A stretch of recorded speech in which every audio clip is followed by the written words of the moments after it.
Grand Rising. Grand Rising. Hope everyone's doing well. Grand Rising panel. Free. No sellout. Bones. How y'all doing today? Grand Rising, everyone. All is well. I need a fire extinguisher. Peace to the chat. Peace, everybody. Peace, panel. Bones. Why do you need a fire extinguisher?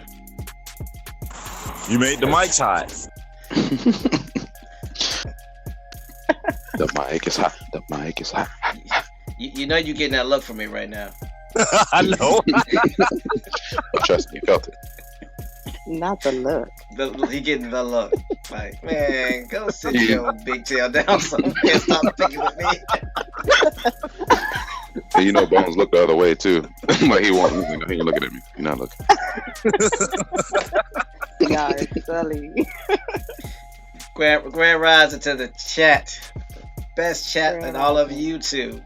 Hope everyone's doing well. Y'all gonna have to forgive us. Well, me, because, you know, no sellout came on acting crazy. But anyway, yeah, we're gonna blame you. Grand Rising Macadam 1. Grand Rising David Corey. Grand Rising Enrique. Grand Rising Oak Cliff. Let's see who else we got. Grand Rising Indigenous American Leo. Grand Rising T. Taylor. We saw that you registered yesterday on the forum, so congrats. Good looking out. Grand Rising, you don't want it. Grand Rising Celestial Love. Grand Rising to the exactly. Grand Rising to the new subscribers and those in the mode of just listening and not choosing to chat. So, yeah. So how's everyone doing? We good? We ready? As ready as we're going to be. Another hard head day. Well, that's partly your fault and Bones' fault. So that's all I'm gonna say about that. I came ready. I got a dual gel helmet this version. You got a what? Dual gel helmet. Double gel. For a second, I thought he said I got a dude in jail helmet. I'm like, what kind of helmet is that? Yeah, that's a proper helmet. You got a dude in jail helmet. You don't need it right now. That's state issued. Wait a minute.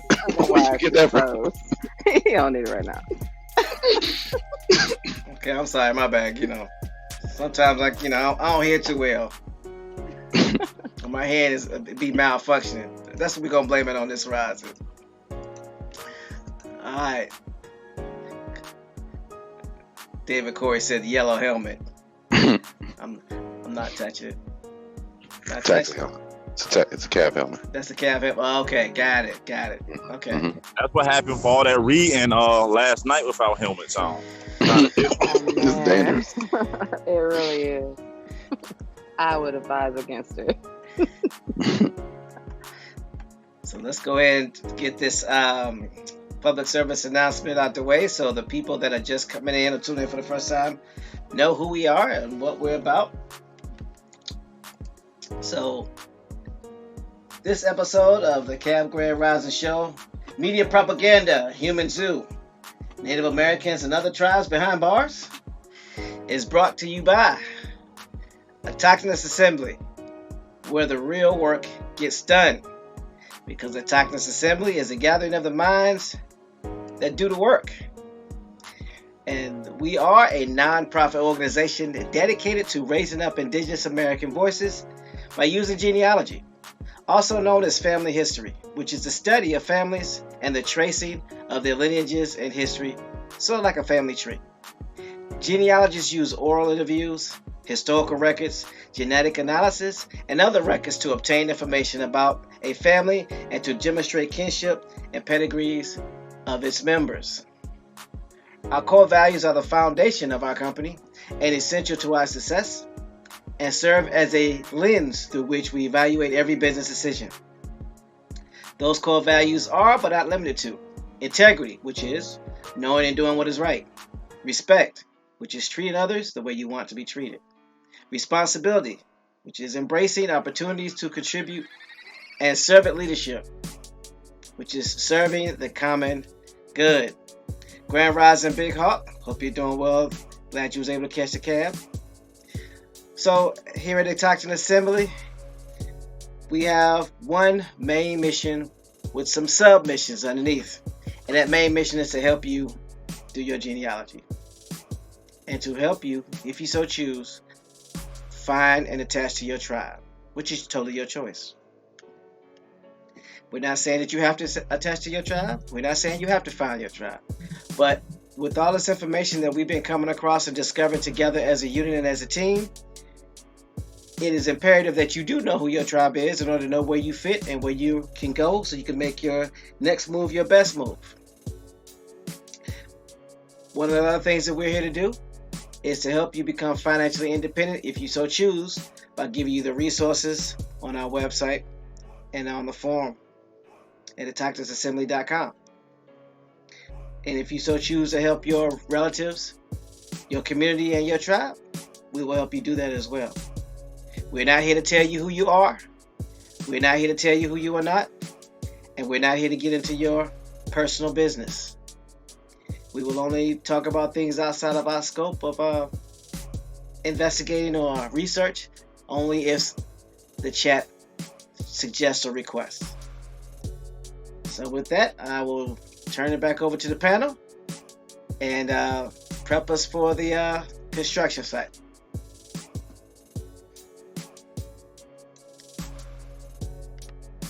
Panel, y'all got anything y'all want to add, say? Did I miss anything? No, called it all, and I ain't do it. You ain't do what? I don't know. I just didn't do it. Okay. That means he did it. But no, I think you covered everything well. Mhm. Everybody see what Enrique said? What did Enrique That's say? roll by you. Due to Vision issued a challenge yesterday to email our mayors and local representatives by the end of the week. Let's take this chance to at least start a conversation, if nothing else. Glad you brought that up again, Enrique. That's right. Yeah. Appreciate you. That's why we have the best chat ever. What, could they be listening? They actually be listening? And they be responding and they be contributing. So And That's why they got them ratchets. don't make the people without ratchets feel some type of way though. Oh, I didn't mean it like that. Yeah, I know. I'm just saying. Just had to put that out there for the people without them. Disclaimer. Yeah, disclaimer. Ah, man, I was about to say something else, but I'm gonna go on mute. Go ahead, TMH. well, I'm gonna go ahead and prep the site so people can get ready. So here we go.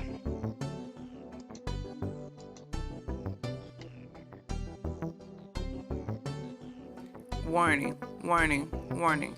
Hard hats, pickaxe, shovels, boots required. And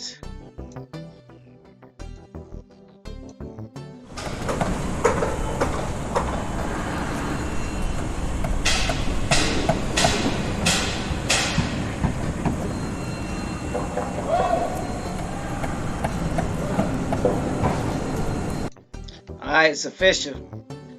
You're on the construction site. We digging and building simultaneously. So,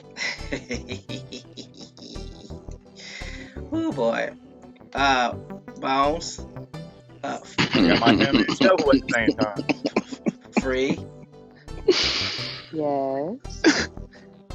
Hold on real quick. Grand Rising Copper Color Queen, I wanted to get that in there before we start hitting them upside the head. So we were... You hit upside the head too? Okay. Yeah. I'm just saying, everybody gonna get Bring it. them all man. in. Yeah. Come in close. Everybody gather around. So y'all can all get hit. So Free had done some research because we was having a conversation after the show, like we knew. What's it called, Bones? A post production or whatever you want to call it. And Free was doing some research and she came across some very interesting information. And I want to, I guess, if you will, set the scene or set the stage because it's very important.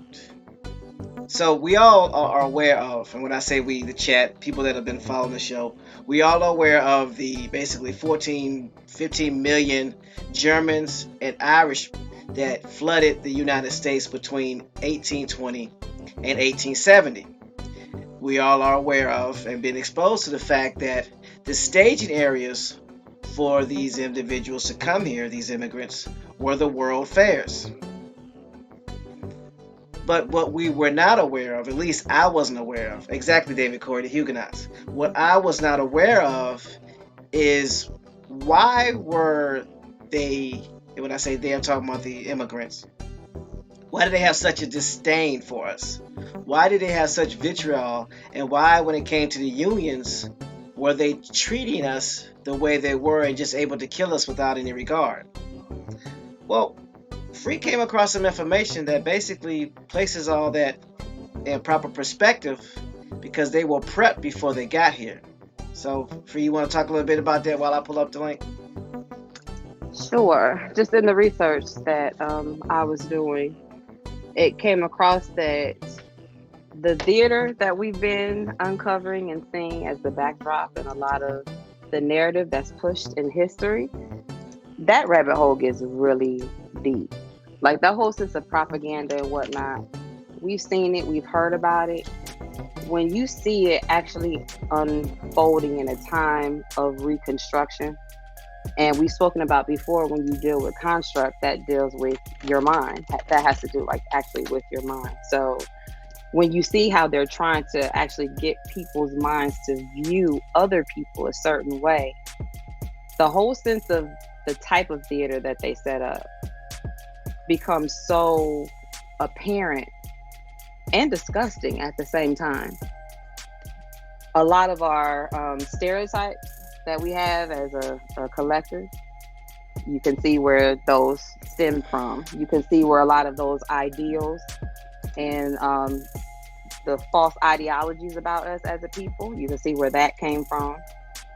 And it's also interesting because they were like using like an early form of media in order to like relay this message.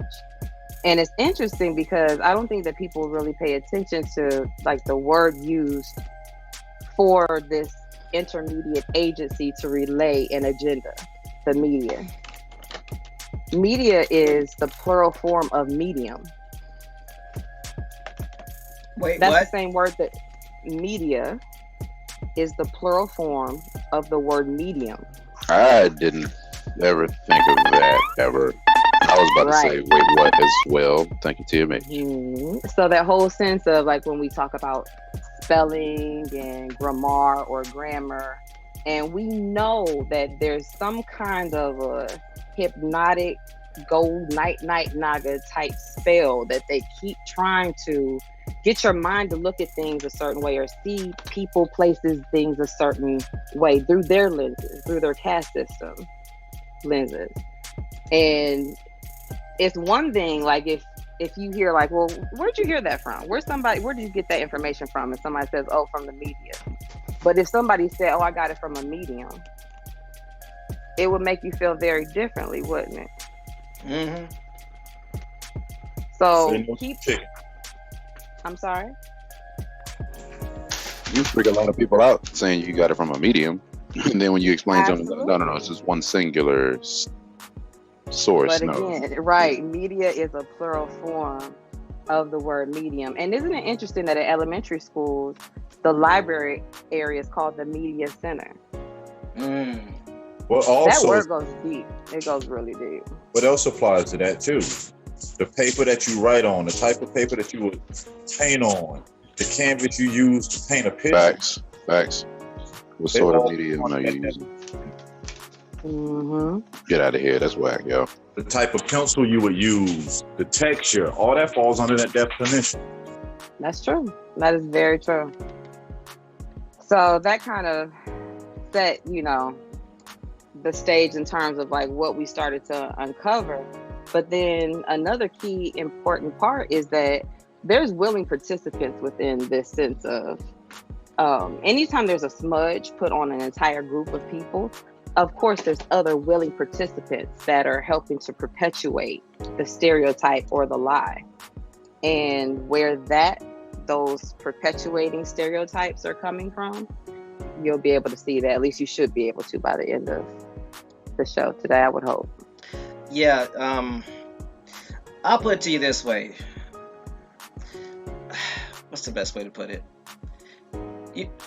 You know how we have the terms Uncle Tom, Step and Fetch It. You know, the early entertainers in the 20s, the 20s during the motion picture era when there was no music, but there was just vaudeville acts when you had the blackface and then you had our ancestors that were perpetuating those stereotypes, and we would have all those names for them. Well, what you're going to find out is that goes back before what they call the 20th century. It is really prevalent here in this media or medium that is being used to create the mindset of what the immigrants should expect when they get to the Americas. What's going on, Doodle Vision?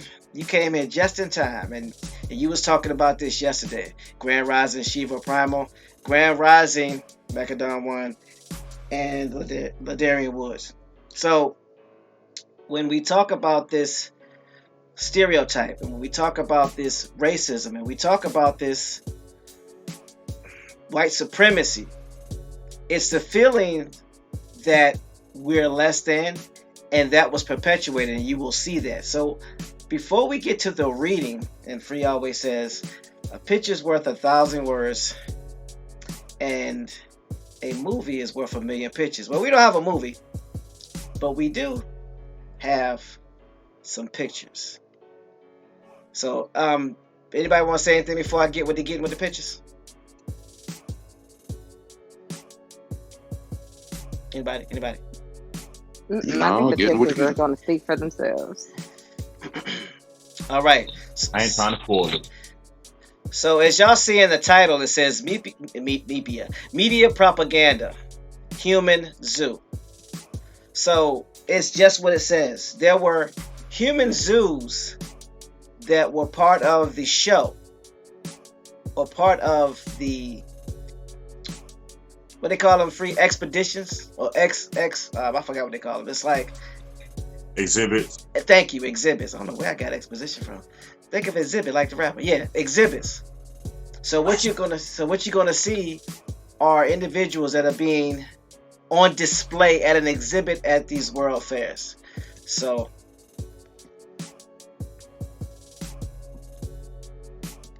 these are all pictures that are taken during this time. So these individuals are behind some sort of fence or fencing. Like this little girl here. See these people? They're watching.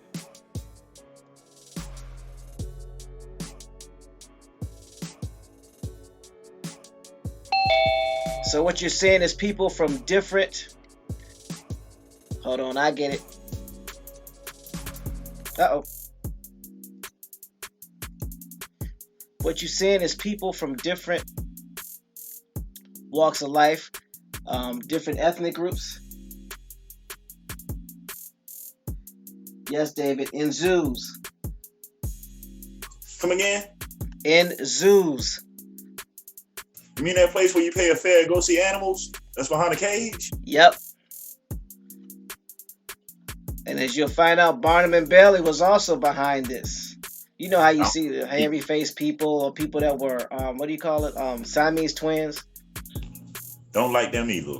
But this is what they didn't tell you. This is what they didn't show you. This is why, in many instances, our ancestors were viewed in a different light.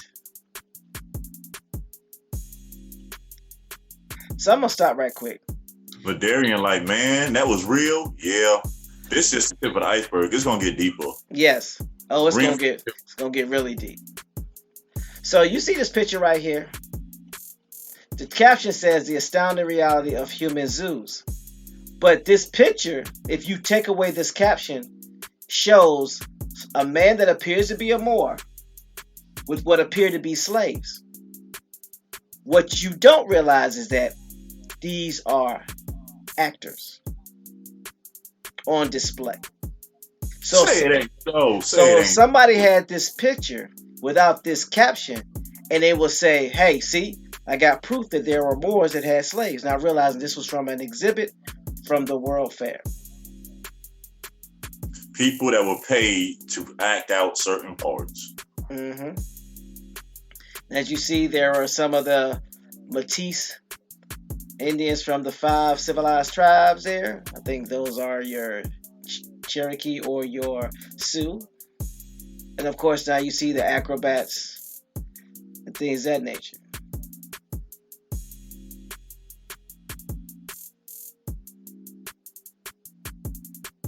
And I'm sure many of you remember situations like this where you see somebody that's got hirsutism very hairy also in the face. So just wanted to give y'all a visual of what we are about to read.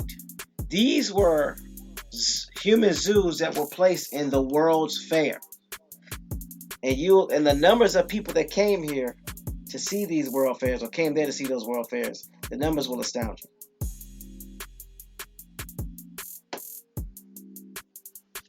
So. Well.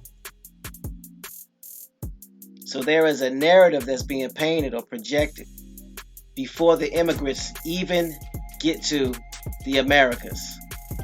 And so if that's the case, and you're seeing this, and you're Russian, you're German, you're Irish, you're Dutch, that's going to give you a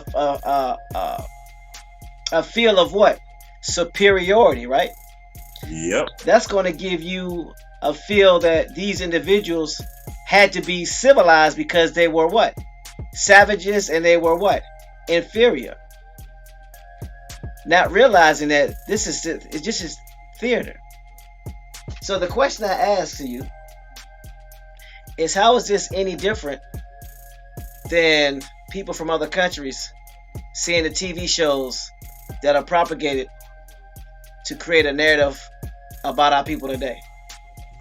There is no difference. It's even more dangerous because the video can spread faster and quicker than a photo could. If y'all haven't felt it yet, you're starting to be hitting the head, just for the folks in the chat. Watch that. Low swinging boat. Y'all might want to get ready for this one, because when we talk about, I know in our community and various other communities, we talk about systemic racism when we talk about eugenics. A little louder, Copper. Just a little bit louder. Sorry, can you guys hear me? Yeah. Yep, there you go. Okay. All right. You guys may want to get ready, because we talk a lot about white supremacy. We talk a lot about eugenics, and we talk about systemic racism. This is part of the core of that. This is part of the core of not exactly how it's defined or conceived, but this is how it's explained and how it's propagated out to the masses of people.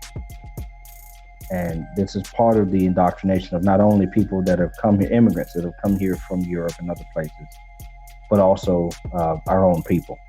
So as you hear what we're going to present this morning, pay attention to what's said, pay attention to the numbers, pay attention to the fact that like TMH said, that these are actors, and keep that in mind.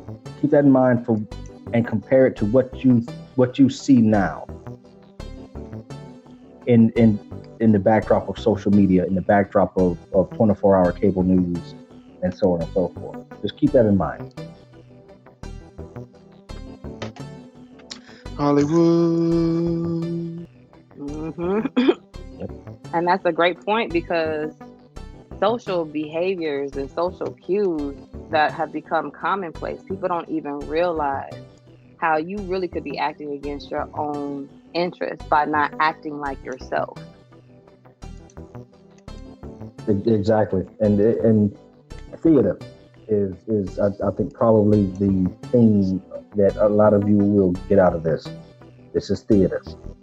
These are actors. These are paid actors in some cases, and these are people who are only there to give you a narrative.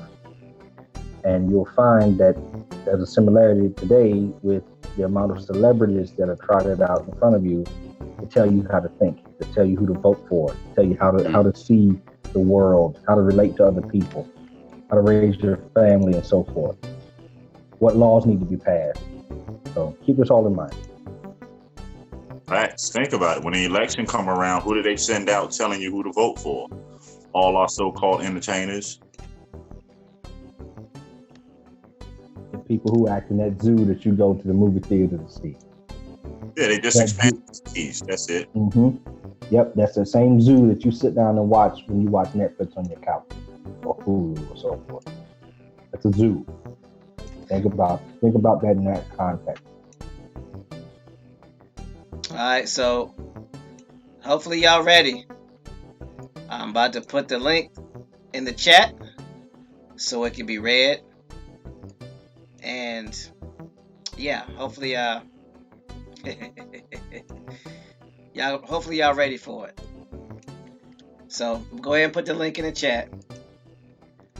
And you're gonna see how they set the stage for the mindset which was right for this Union War, this Civil War, and why the police act the way they act, and why there's this view of us. So this link is from Wikipedia, the free encyclopedia, and there are loads of references, at least 34. Everything from the BBC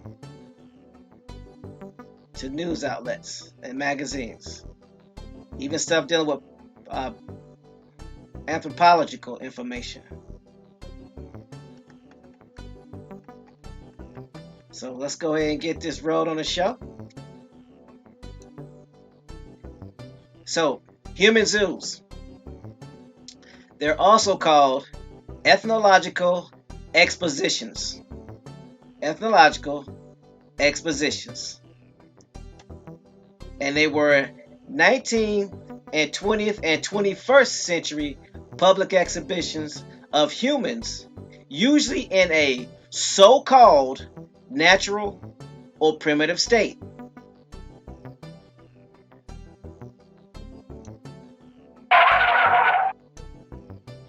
I'm gonna repeat that.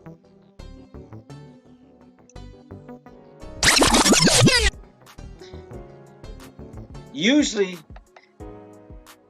these public exhibitions of humans, usually in a so-called natural or primitive state. The displays often emphasized the cultural differences between Europeans of Western civilization and non-peoples, or with other Europeans who practice a lifestyle deemed more primitive. Some of them placed indigenous populations in a continuum somewhere between the great apes and Europeans. Wait, what? Say it again. You read that right? No, say it. I want everybody to pull out something in here that's very interesting on what you just said. Yeah, go ahead. Okay, it reads, the displays often emphasized the cultural differences between Europeans of Western civilization and non-European peoples, or with other Europeans who practice a lifestyle deemed more primitive. Now, this is your ethnological expositions, which have been going on even to this day, all the way up until 2015. It goes on to read, some of them place indigenous population. Okay, I already read that.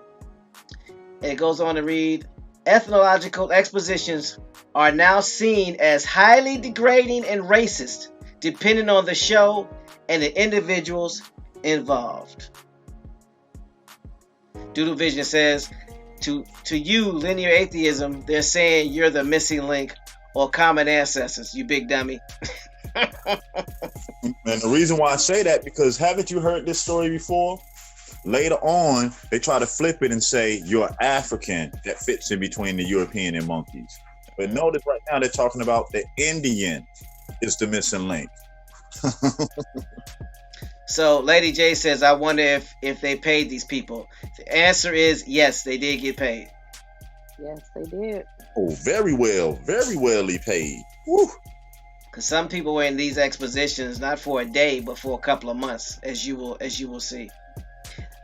And Free, while I'm reading this, there's another link that will basically talk about some of the more up to date stuff. If you could, if you get a chance, if you could put that in the chat so I can pull it up, that'd be cool. Because I didn't do it last night. Some more up to date things, you said? Yeah, talking about some of the stuff that happened in the in the 2015s, 2013s, stuff like that. It's at the bottom of that link. Okay, thank you. Appreciate you. You're welcome. So, okay. Now, remember, these Europeans, these immigrants were coming from different areas. So pay attention to where a lot of these human zoos were located. In the late 19th century, German ethnographic museums were an attempt at empirical study of human culture. Who have we heard use the word empirical study? Anyway, they contain artifacts from cultures around the world, organized by continent, allowing visitors to see the similarities and differences between the groups and form their own ideals. How are you going to form your own ideal when they're perpetuating a view for you to see? Yeah, you're going to get your own idea off of the media that I gave you. Exactly. The ethnographic museums of Germany were explicitly designed to steer away from projecting certain principles or instructing its viewers to interpret the material in a particular manner. Boo, that's not true. Sound like school to me. Can't ask no questions. It as is. They were instead left open for museum guests to form their own opinions. What they are forming their own opinions on, based off of what they saw and the information presented. And what we know about that, 5 people can read a book, and all 5 people are gonna get a different interpretation of that book. Yep. If you don't know anything about the author or what their intent was, you won't even know the author's intent. So then it goes on to read the ethnology studies in Germany took a new approach in the 1870s as human displays were incorporated into zoos. So these people were behind bars, cage, some type of guarded environment to separate them from their audience. Sort of like a TV. These exhibits were lauded as educational to the general population by the scientific community of the time. Whoa. Can we say eugenics? Can we say the birth out of Africa? I'm just a saying. That's right. The way this was able to take hold the way it was is because authorities in science were the ones that promoted this, were the ones that, like you said, lauded this as a breakthrough in education. This was people working for governments using science to tell you how to think.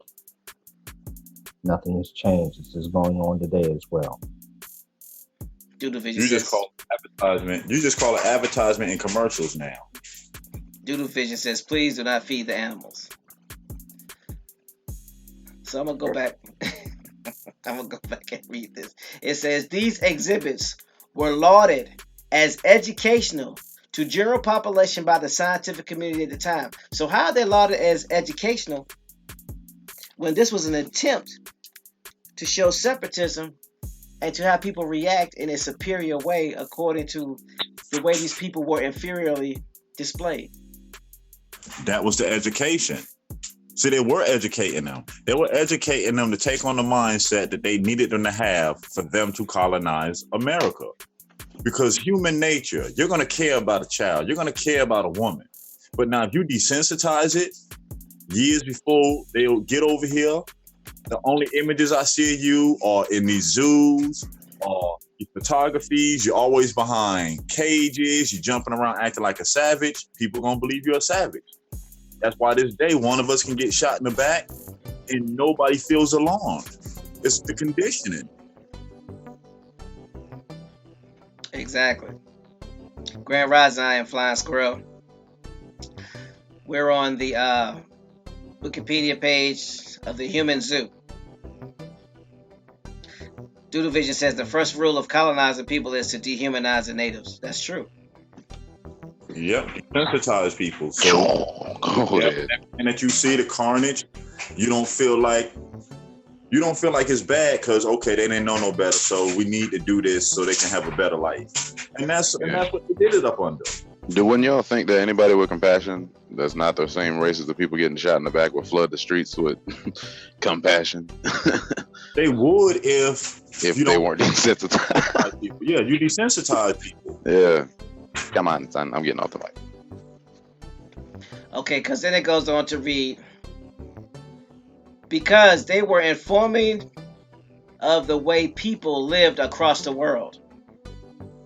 Or should we say misinforming how people were living across the world. Very quickly, the exhibits were used as a way to show the Europeans how evolved into superior cosmopolitan life. You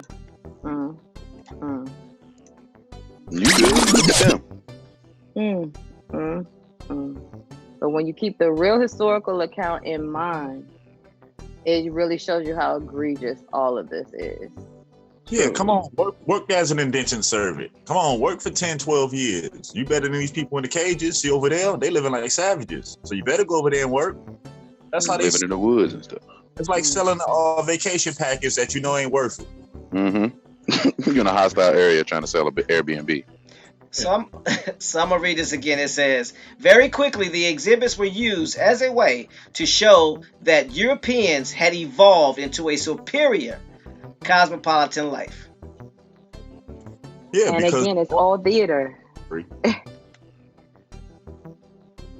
It's all theater. So even by them being used to be able to depict the superiority of European life, as they're trying to put it, it's malarkey. It's theater.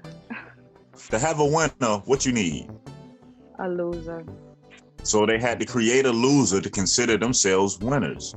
They created the image of a loser. To this day, when you look at our people, the world thinks that's the definition of a lazy person, a person that don't want to do anything, somebody that wants to be a thug. They created their loser class. And they continue to perpetuate it through media today. I'm sorry, Bones, go ahead. Most of us wear it proudly. I'll fight you for it if you ask us to put it down. That's true. That is definitely true. I just saw a couple of clips from Scared Straight. Even the children don't want to let it go. So, I'm going on to the next paragraph. We ain't even got to the good stuff yet. And I see people walking in circles with concussions. Somebody with a ratchet, keep an eye on these people. As ethnogenic expositions were discontinued in Germany around 1931. Remember, the damage had already been done because this had been going on since the mid-1800s. They were discontinued in Germany in 1931. There were many repercussions for the performers. Many of the people brought from their homelands to work in the exhibits had created families. To work or to slave or to be forced to perform. Well, I said many other people brought in their homelands to work in the exhibits had created families in Germany, and there were many children that had been born in Germany. Once they no longer worked in the zoos, so if you work in a zoo, you getting paid, right? So that goes back to answering the question, they did get paid. Once you no longer worked in the zoos or for performance acts, these people were stuck living in Germany where they had no rights and were harshly discriminated against. So wait a minute. These people were brought over because remember, you're taking people from different tribes, different ethnic groups, anybody that does not have the appearance of a European life or who doesn't have an appearance of quote unquote civilized culture, and you brought them here to live, to work. You But can't let them go back. If you let them go back, then your illusion is busted. Because now they can go back and tell people, hey, you know, I went over there to Germany, they paid me to play this part, and da da da da. The secret would be out if they let them people leave. Doodle Vision said they were called gypsies. Bingo. Ooh. Wandering, traveling gypsies that had no home. I know some of these loose ends making a whole lot of sense. That nuggets.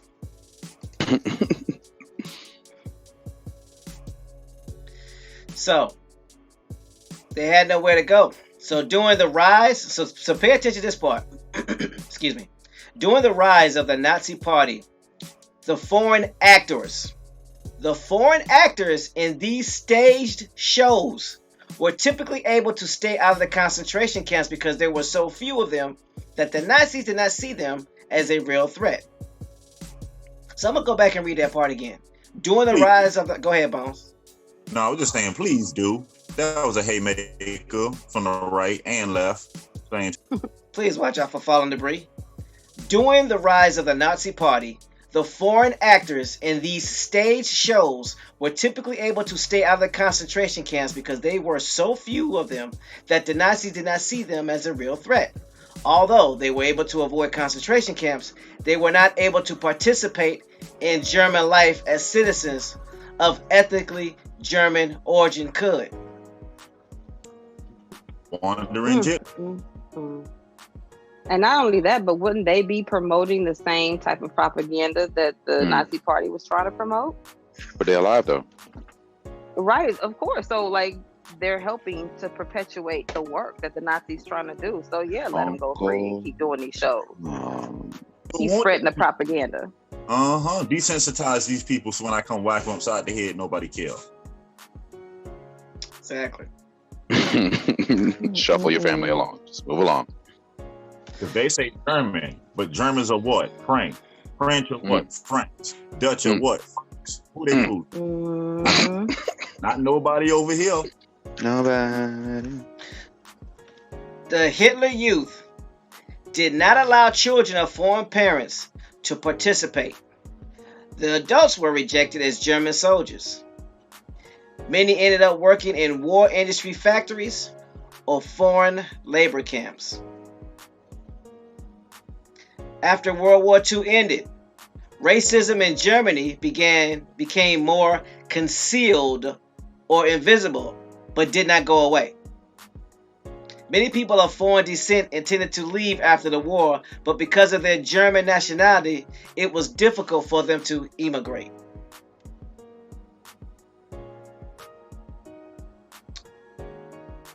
So let's look at the key influences. Carl Hagenbeck was a... Go ahead, Bones. You break it up. Go what you say. Sound like you said Haagen-Dazs. I'm finna switch sources real quick. Okay. Carl Hagenbeck. I'm going to read who he was right quick, and then we're going to go back. It says, was a German merchant of wild animals who supplied many European zoos as well as P.T. Barnum.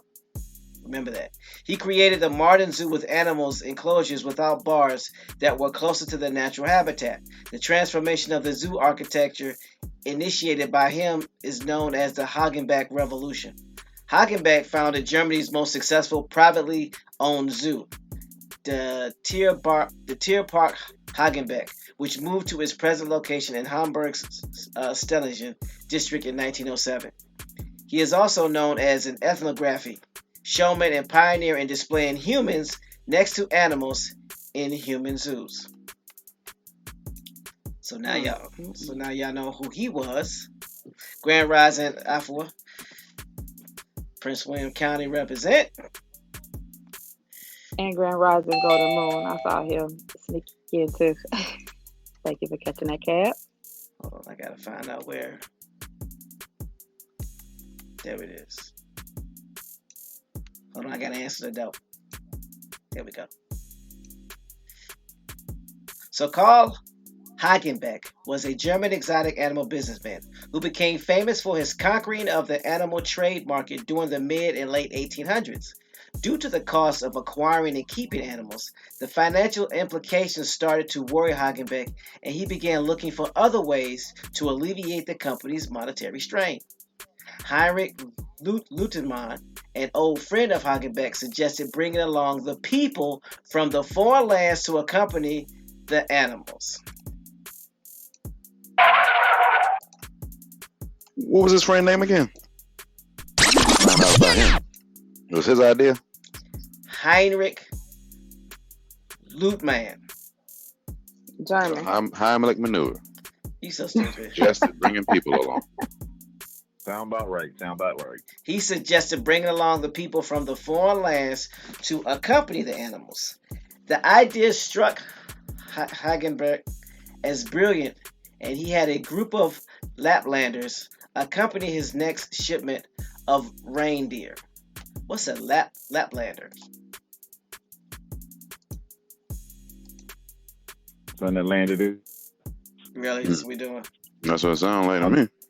Laplanders are the Sami people, also Sami or Sami, are a Finno-Ugric people inhabiting Sapmi, which today encompasses large northern parts of Norway and Sweden, northern parts of Finland, and Murmansk Oblast and of Russia.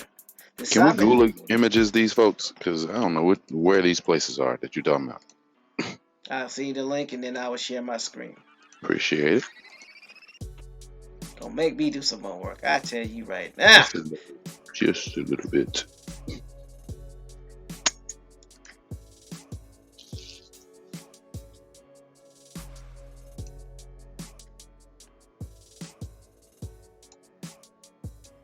Okay. So that's a flag, and those are the people. So let me read a little bit more. It says, the Sami have historically been known in English as Laps or Laplanders, but the terms are considered derogatory today. Sami ancestral lands are not well defined. Their traditional languages are the Sami languages and are classified as a branch of Uralic language family. Traditionally, the Sami have pursued a variety of livelihoods, including coastal fishing, fur trapping, and sheep herding. Sounds like the indigenous and autochthonous people of Norway, Sweden, and Finland. Currently, about 10% of the Eskimos. That's what it's looking like over here. Yeah. Currently, about 10% of the Sami are connected to reindeer herding, providing them with meat, fur, and transportation. 2,800 Sami people are actively involved in reindeer herding on a full-time basis. For traditional, environmental, culture, and political reasons, reindeer herding is legally reserved for only Sami people in some regions of the Nordic countries. So they gave him the reindeer and said, "Hey, you want to come with the reindeer too? Let's Basically. come with us. Come go with us. Got the reindeer from you now. Let me get some people from you too." But I thought Santa had all the reindeers. My bad. These people are Santa. That's my answer. Santa with an N.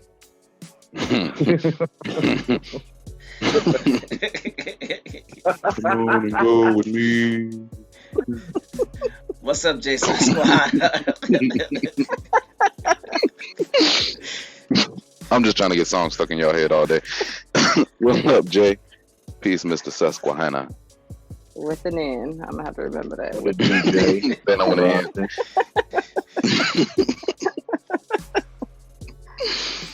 It's just That's Satan with. That's Santa with an N, baby.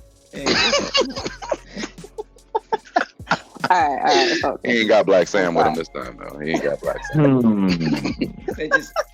They just made the N silent. That's all, and invisible. That's all good. Is it like the Django? All right, Yeah. I'm going on mute. Okay. Y'all, please. That's that special N. I know, right? So they set up traditional houses and went about their business as usual on the Hagenbeck property. The display was so successful that Carl was organizing his second show before the first one was over. Although the concept of parading people's culture from conquered land goes back to Romans. Hmm. Wait, But I'm done. what? Wait, what? Not these folks. What? Just Wrong theater. as well. Although the concept of parading people's capture from conquered lands goes back to the Romans, Hagenbeck claimed to have the first shows displaying cultures from foreign lands. Carl Hagenbeck continued to bring indigenous people along with animals he was importing from across the globe. Indigenous. Hmm. I'm gonna read it again. Yeah, see what? Okay, go ahead. Say a what? He continued to bring indigenous people along with the animals he was importing from across the globe. The people would come with their hunting equipment, homes, and other facets of their daily life. Hagenbeck's displays evolved in complexity as the years went by. What the heck does that mean? In 1876, Hagenbeck had a group of 6 Sami accompany a herd of reindeer, and by 1874, his acts included close to 67 men, women, and children in his Ceylon show performing with 25 elephants. The performances also expanded from showing everyday activities such as milking reindeer. Whoa, whoa, whoa, whoa, whoa, whoa, whoa, whoa, whoa.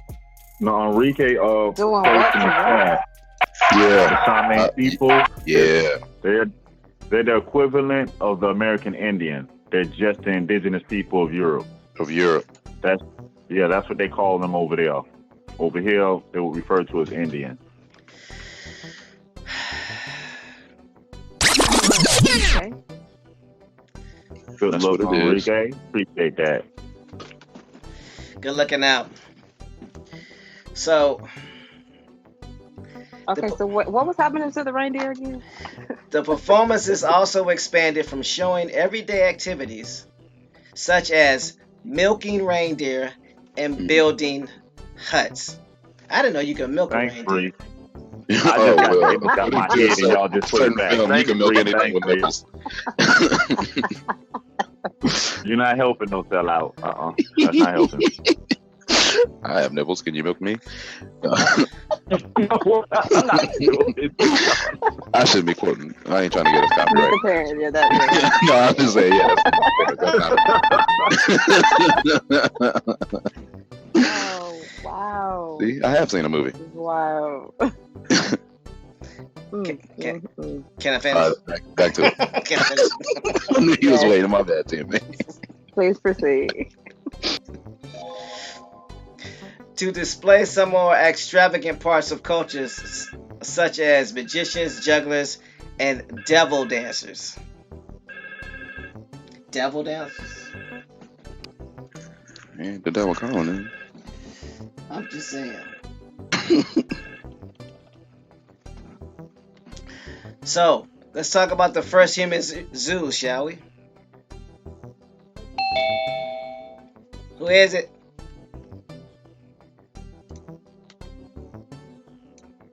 Alright. So, let's talk about the first human zoos. The notion of the human curiosity has a history at least as long as colonialism.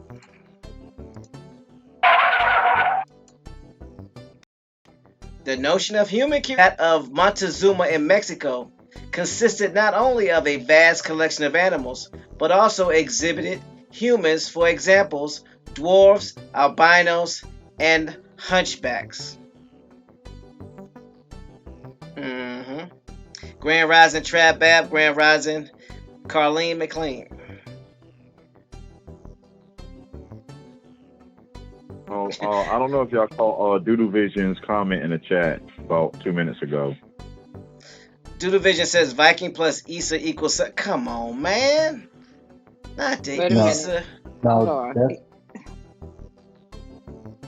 well, That's a very important boulder that was just sitting in the way. Vikings How you plus got it? Issa Speechless.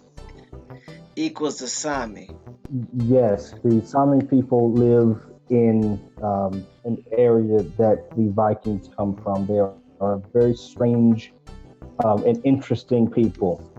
They are, many of them have phenotypes of Vikings, blonde hair, a lot of the same phenotypes you would think you would see with Vikings. However, there are, I guess, almost Asiatic features to them. They are very odd people in that part of Europe that are not like any other people in that area. So, Copper, is there a way that you can adjust your headsets or put headsets on because you're coming in low and it sounds like you're kind of like you're in a tunnel. It's hard for the people to hear you, and what you're saying is very important. So, yeah. So my other question. So there's the indigenous people of Europe. They are the only indigenous people of Europe. The Sami people. No, they're one group of these people. They and they stick out from many of the other groups in that area by phenotype. They share some phenotypical similarities, like blonde hair, light colored eyes, things like that. Gotcha. They almost look, like I said, Asiatic. If you look up an example of them, like on the internet or something like that, you'll see them as very different from the other people in the Norwegian Viking area of Europe. But they are considered the indigenous people of Europe. Them and other indigenous people of Europe, I guess, right? Yes. Okay, gotcha. So they're a mixture of Isa and Vikings. So yeah. So going back to the Wiki page, during the Renaissance, the Medici developed a large menagerie in the Vatican. That's interesting. In the 16th century, Cardinal Hippolytus Medici had a collection of people of different races as well as exotic animals. How do you collect people? He had, hold on. Go ahead. I was about to say something. No, the Medici family in Italy. Medici. The Medici family. They are a wealthy, noble family in Italy, what's now Italy, that have infiltrated and have reached into not only the church, but government, the arts, sciences, and so forth. These are the people who put up the funding and put up the resources to get the Sistine Chapel painted by Michelangelo. So let me ask you this, Copper. Mm-hmm. So the Medici, would they be considered the equivalent to the Huguenots? Yes, these would be a very rich, very wealthy group of people who are very clandestine and strategic in how they move in terms of, like I said, political, social, scientific spheres. These people have tentacles in everything. This family, the Medici family, because they were all over the Renaissance. These are the people who, again, had some of the finest Renaissance art created and built while all of this was going on. While this exploration, they were putting up money to go to the to come to the Americas, to go to the East. They were putting up funding for these expeditions, and at the same time, were collecting these things from around the world and bringing them back to Italy and to the Vatican. Wow. So the Medici, they had a menagerie in the Vatican, and the Cardinal Hippolytus Medici had a collection of people of different races as well as exotic animals. He is reported as having a troop of so-called savages, speaking over 20 languages. They were also, now pay attention, Moors, Tartars, Indians, Turks, and Africans.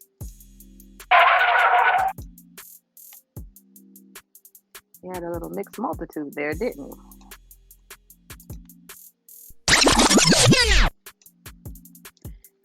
He is reported as having a troop of so-called savages, speaking over 20 languages.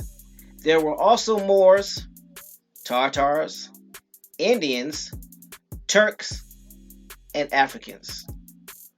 One of the first modern public human exhibitions was P.T. Barnum's exhibition of Joyce Heth on February 25th, 1835, and subsequently the Siamese twins, Chang and Ing Bunker.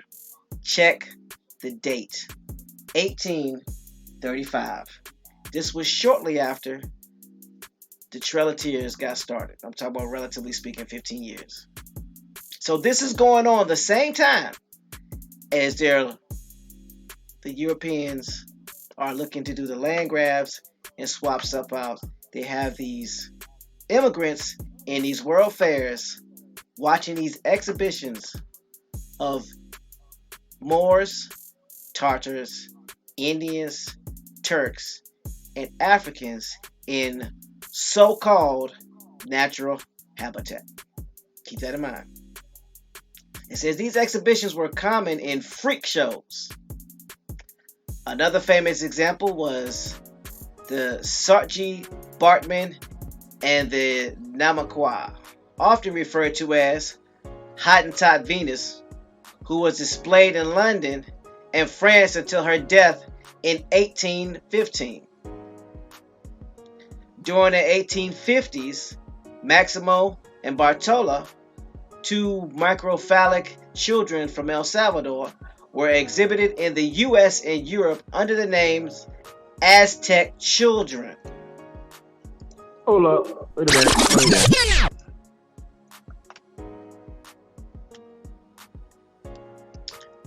Y'all heard it right. During the 1850s, Maximo and Bartola, two microcephalic children from El Salvador, were exhibited in the US and Europe under the names Aztec children and Aztec Lilliputians. However, human zoos would become common only in the 1870s in the midst of the new imperialism period. Can we stop? Hold What on, else wait was a minute. going on in the We say 1870s? 1870s, that's right after emancipation, the start of Reconstruction. Mm-hmm. Timelines. So on Reconstruction going on, and then we know this is at the same time over 15 million Germans and Irish and Scots getting ready to come here.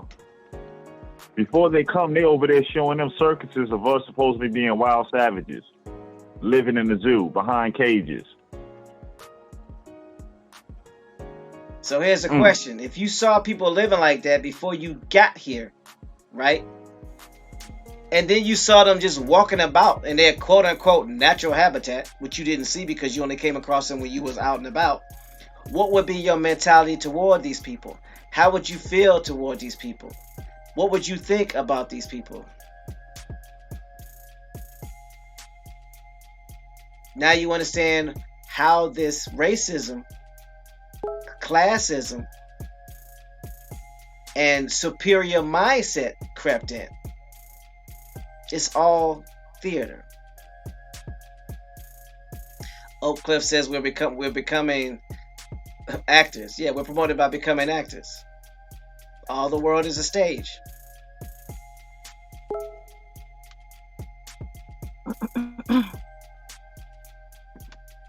So let's go on.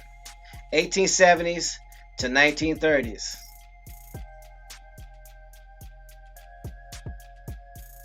Mr. TJ says, sounds like Buffalo Bill was biting.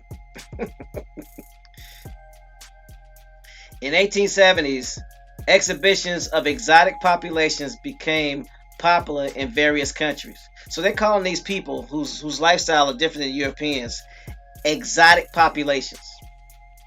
Human zoos could be found in Paris, Hamburg, Antwerp, Barcelona, London, Milan, and New York City. Carl Hagenbeck, a merchant in wild animals and future entrepreneur of many zoos in Europe, decided in 1874 to exhibit Samoan and Sami people as purely natural populations. In 1876, he sent a collaborator to the Egyptian Sudan to bring back some wild beasts and Nubians.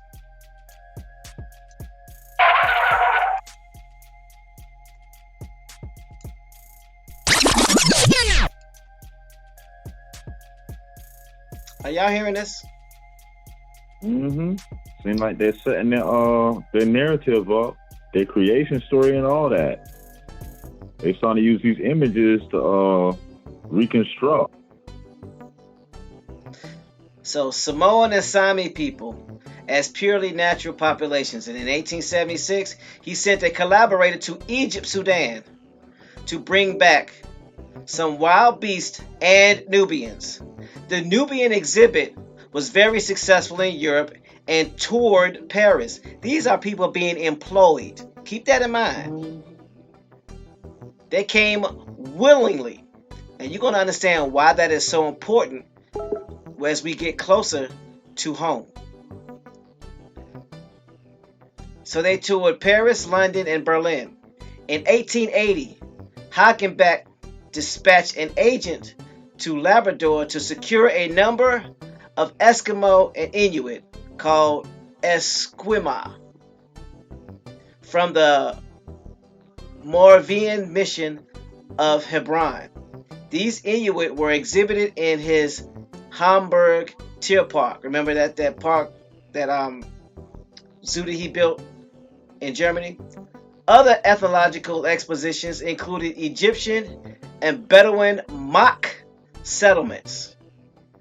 Hagenbeck would also employ agents to take part in his ethnological exhibits with the aim of exposing his audiences to various different subsistent modes of lifestyle.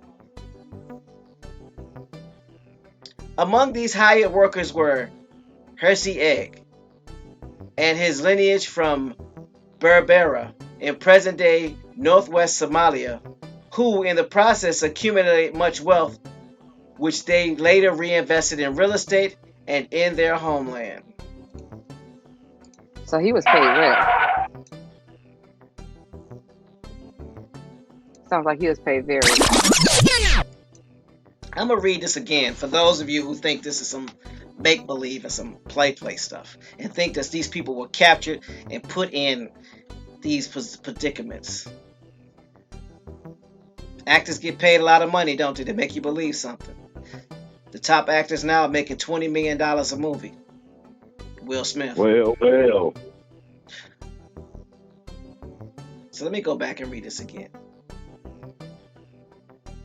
Hagenbeck would also employ agents to take part in his ethnological exhibits with the aim of exposing his audiences to various different subsistence modes and lifestyles. Among these hired workers were Hersey Ege and his lineage from Berbera in present-day northwestern Somalia, who in the process accumulated much wealth, which they later reinvested in real estate in their homeland.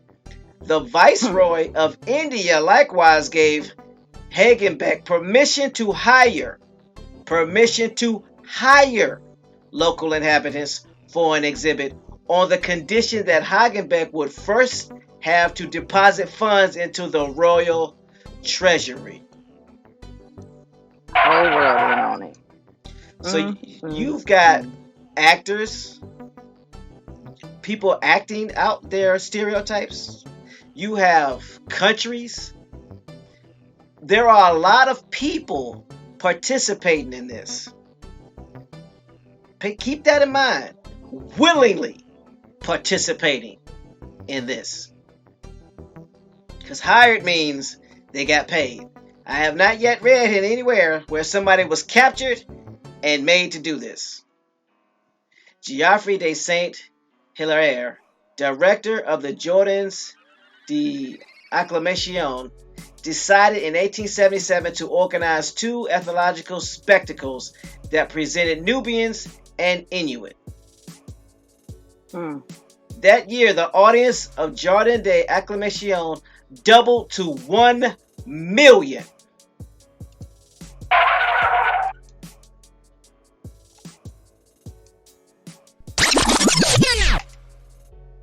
going to read that again. Please repeat that.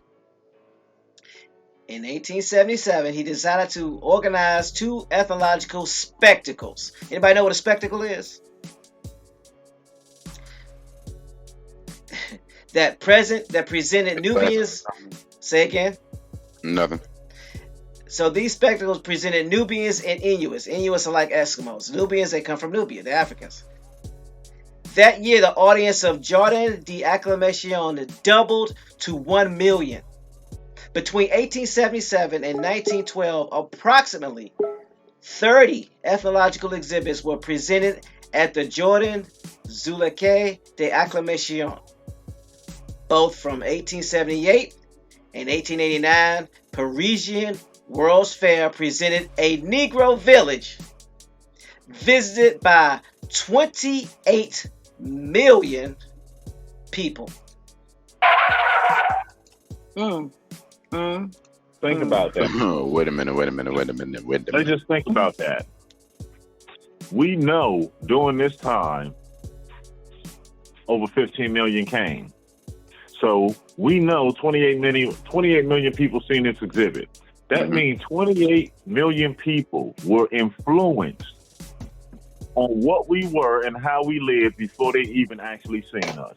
That's a lot of folks. Yep. Clenching purses. Locking Locking doors. doors. Grabbing the child a little bit closer. I'm sorry, I had to laugh at that. I've seen that with my own 2 and glasses. So it says the 1889 World's Fair displayed 400 indigenous people as a major attraction. Stop. Summertime. Stop. Man, we're gonna get rear-ended there. Tired Come on. after this. Who that? With these short stops, these people don't know what we do. Is the brake lights working? I just want to know. Might have to check on them. Who in the HE double hockey sticks? What tribe is going to have 400 of their people be in a zoo? To be on exhibit? Not going there watching the zoo. No, they are the exhibit. When everybody else leave to go home, no, they still there.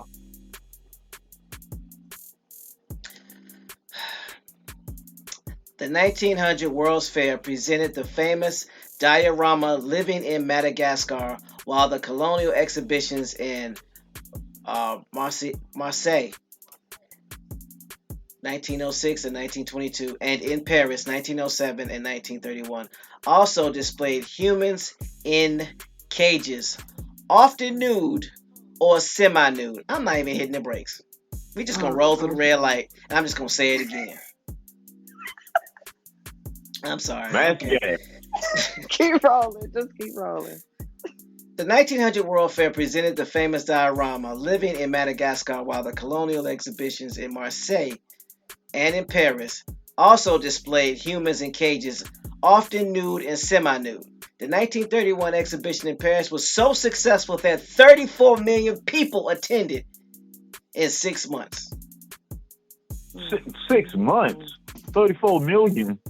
Man, the influence. Yo, let's look at this as influence. There is no television. There is no TV. Word of mouth in your eye, in your own eyesight. If you seen it back then, you believe it most likely. Yeah, because you saw. I mean, it was live. It's better than television. You could probably touch him. You saw some of the pictures. Some people were reaching over the fence to give a little girl some food. She's an actor or actress.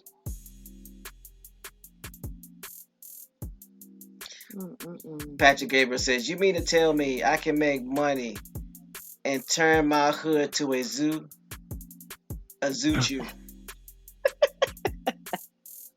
But if you think about it, it's already that. It's already that. The majority of YouTube's media come from where? The hood. And what is it? Negative. Most of us, we confine ourselves in these hoods. Never trying to go, you know what I'm saying? Never peeking out further. Not only that, because we believe what we see in other people's hoods, we emulate what's being seen. And No one, perpetuate the stereotype. exactly. No one is outraged at what's being presented. Everybody's acquiescing it in, have the audacity to emulate it. Turn down for what? Maybe because you're tired. You got work in the morning.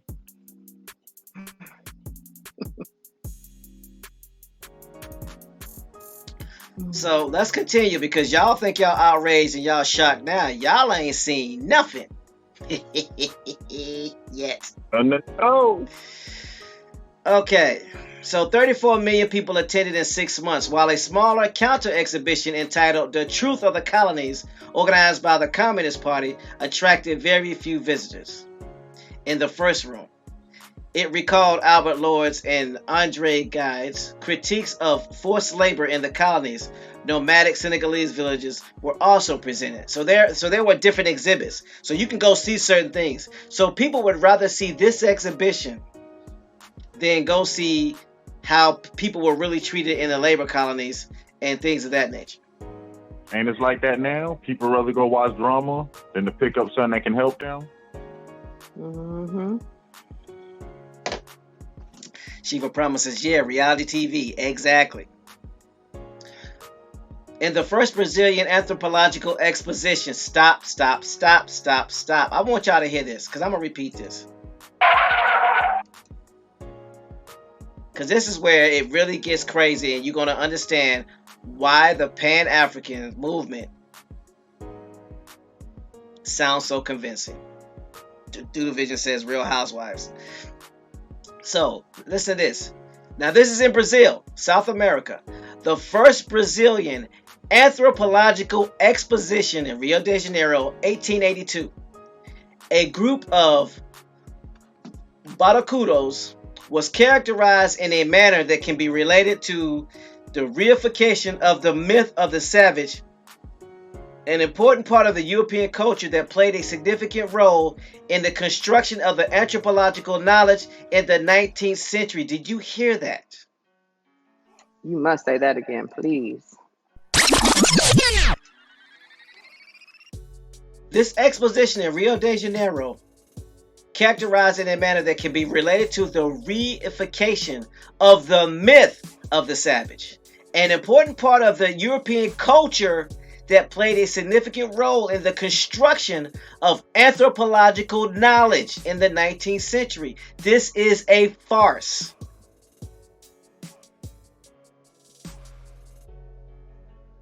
They constructed. Created with their narrative. It goes on to read. 1883, a native people, Suriname, were displayed in the International Colonial and Export Exhibition, right, in Amsterdam, held behind the Rijksmuseum. Museum. In late 1800s, Hagenbeck organized exhibitions of indigenous population from various parts of the globe. He staged a public display in 1886 of Sinhalese autochthonous from Sri Lanka. In 1893 and 1894, he also put together an exhibition of Sami Laps. Remember that. Those Sami Laps are the indigenous people of the Nordic who are a mixture of Isa and Vikings. And this was in Hamburg, St. Paul. At the 1901 Pan American Exposition and at the 1893 World's Columbian Exposition, where Little Egypt performed belly dance, and where the photographers Charles Dudley and Arnold and Harlow Higginbottom took depreciative photos presenting indigenous people as catalog of types, along with sarcastic legends. What is a depreciative photo? A depreciative photo is a photo that depreciates the image that you're trying to see to put them in their worst light possible. Bingo. So they're using these depreciative photos to present indigenous people as catalog of types. What does that mean? Stereotyping. Stereotypes. Sound familiar? And we ain't talking radio. Along with sarcastic legends. Come on, man.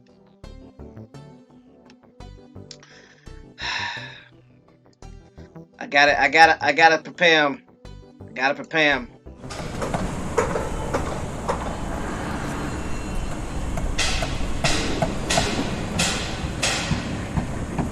Get ready, y'all. Get ready. Get ready. Double strap your chin straps. Double strap your chin straps. Get them hard hats on. And put your head on a swivel. Man, smile for that mug shot. I got you, David Corey. This is going to hit real close to home. Okay. In 1896, to increase the number of visitors, the Cincinnati Zoo invited 100, not 10, not 20, not 30, but 100 Sioux Native Americans to establish a visit at the site. The Sioux lived at the zoo for 3 months. Yes. I think we got to back up. I think some people fell out the call.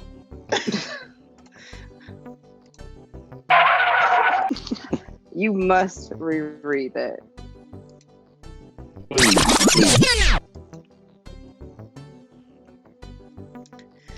Okay. In 1896, to increase the number of visitors, the Cincinnati Zoo invited 100 Sioux Native Americans to establish a village at the site. The Sioux lived at the zoo for 3 months. Why? So they invited them to come and live alongside the animals at the zoo. Not work there and then go home, but like live there. Set up shop and live at the zoo. And they agreed because they did it for 3 months. Go ahead, Bones. What class Indian is you? I'm sorry. You're cooking your food at the zoo. The zoo. Doodle Vision says Northern Sioux and Southern Sioux are two different people. You got that right. Oh, yeah, we know Facts, that. James. Ain't no listen. You would have got slapped for even proposing that. Facts. Southern Sioux are Issa because Sioux is a French word. They became Sioux after the Tuscarora War and the split at Fort Christ Anna when they went with the Haudenosaunee up north and then eventually migrated to what is now known as Ohio. Check the records. The Issa stayed. That's why there was a split. Don't believe me. Do your homework. Nothing new under the sun. And we talking today, so of course we had to stay. That's right. So they lived. So 100 Sioux lived at the zoo in Cincinnati for 3 months. I hope and pray that this is not real. Please, somebody debunk this. Please. Look, this is literally one of them. I'm thanking you, CMH, for saying, please, somebody debunk this. You got to say that. And I'm not saying it to be sarcastic. I'm saying it because I hope this to be wrong. I do not want this to be right. Please don't get it twisted.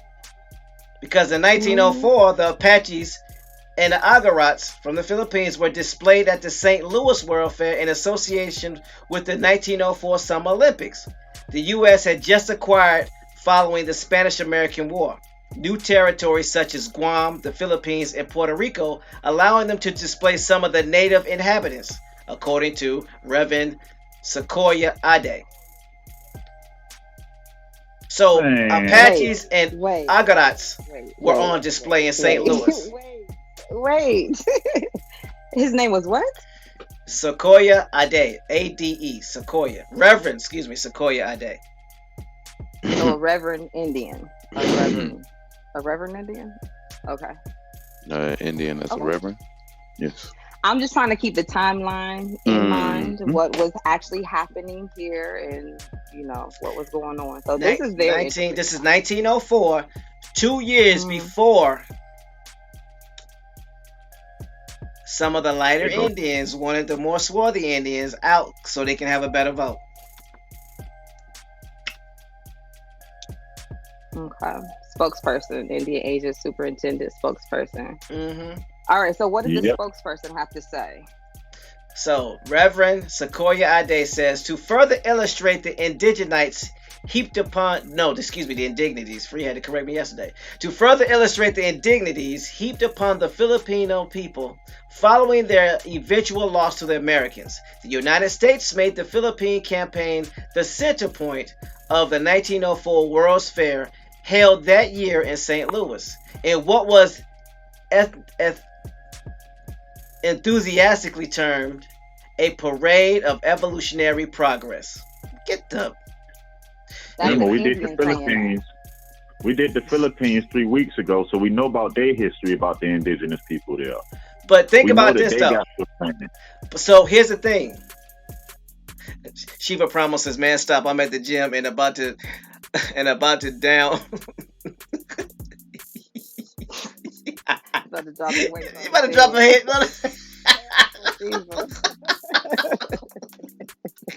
Hey, man, you better start going to the gym with a helmet on. Yeah, we say hard hats for a reason. So think about this, because I had to interrupt this part. The reason why there's a World Fair in America at this time, because they need to do what now? Now that they've conquered the Philippines, they need people to go over there and colonize.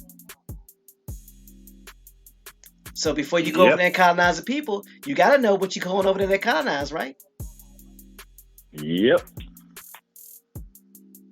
And just to make sure you got no sympathizers for the indigenous population, you desensitize them before they actually meet them. Doodle Vision like said, if I'm telling you, John down the street ain't no good. You ain't never talked to John, you ain't meet John. Your only knowledge about John comes from me, and I'm telling you, man, that John, you gotta watch him. He no good. Da. So when you meet John, already in your mind, what you thinking?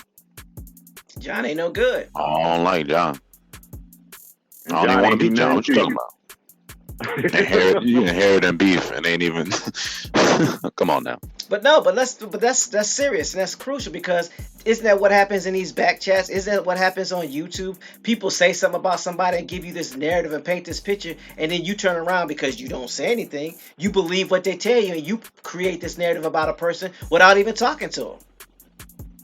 It's the same thing. It's the same old colonizer mindset. So people that do that ain't nothing more than colonized minds. They still indoctrinated because they doing the same crap.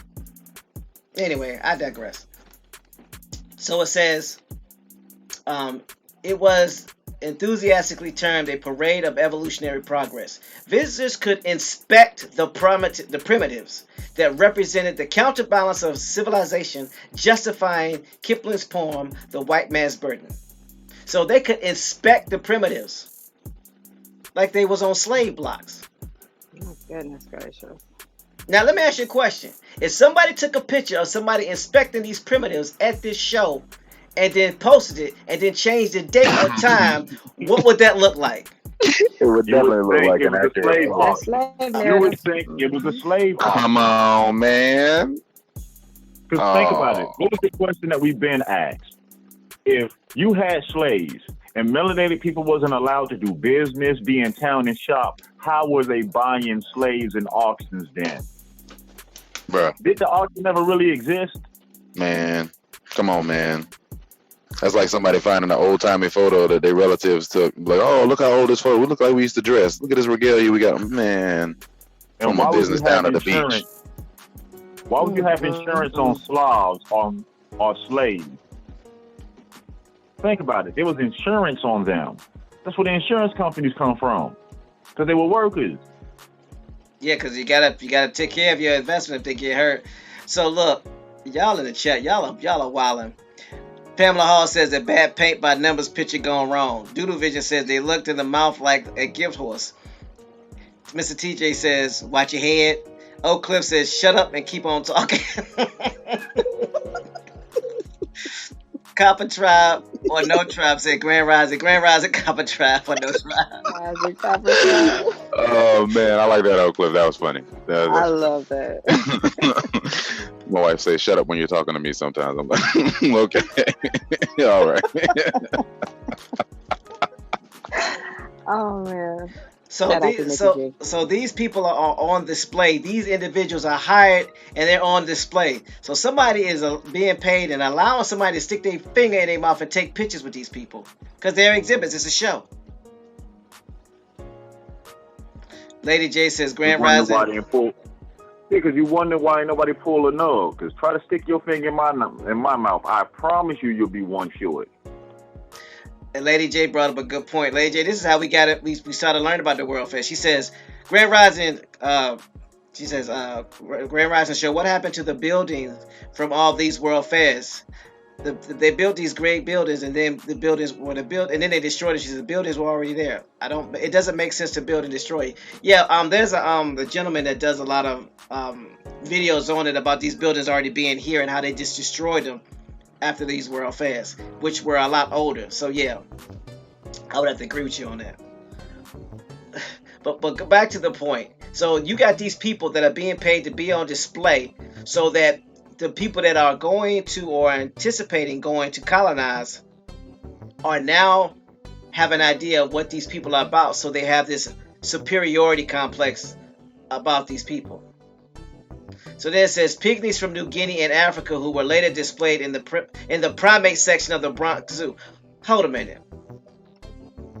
Pygmies from New Guinea and Africa who were later displayed in the primate section of the Bronx Zoo were paraded next to American Indians such as Apache warrior Geronimo. What? One more time. Man, yeah, one more again. Tie your shoes tight so you don't lose. Yeah, because you might have to run. Hold on. Pygmies from New Guinea and Africa, who were later displayed in the primate section of the Bronx Zoo, were paraded next to American Indians such as Apache warrior Geronimo, who sold his autograph at the frickin' zoo.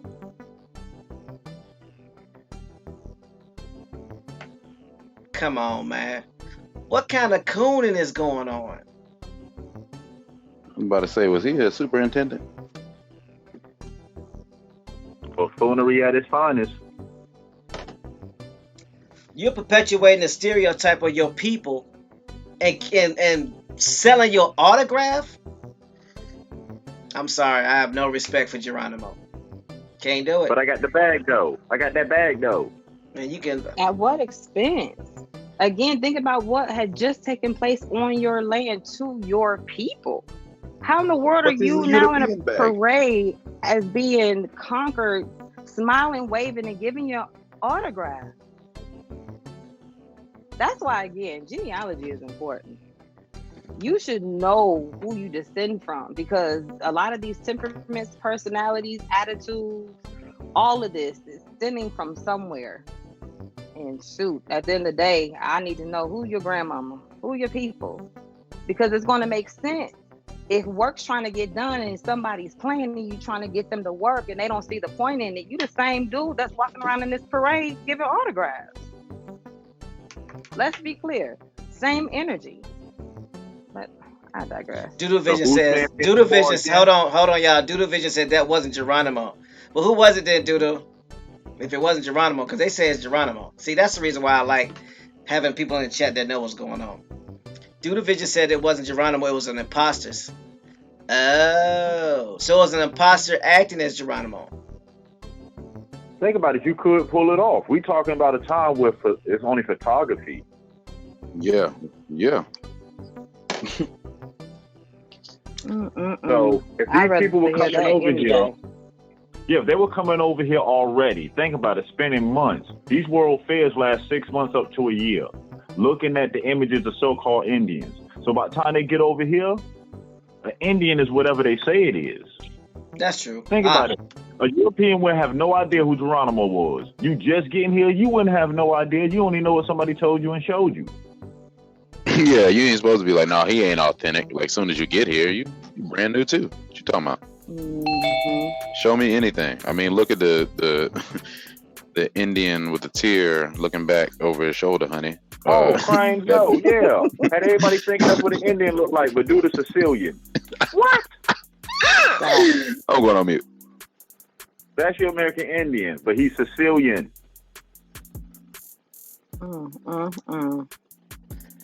Go ahead, James.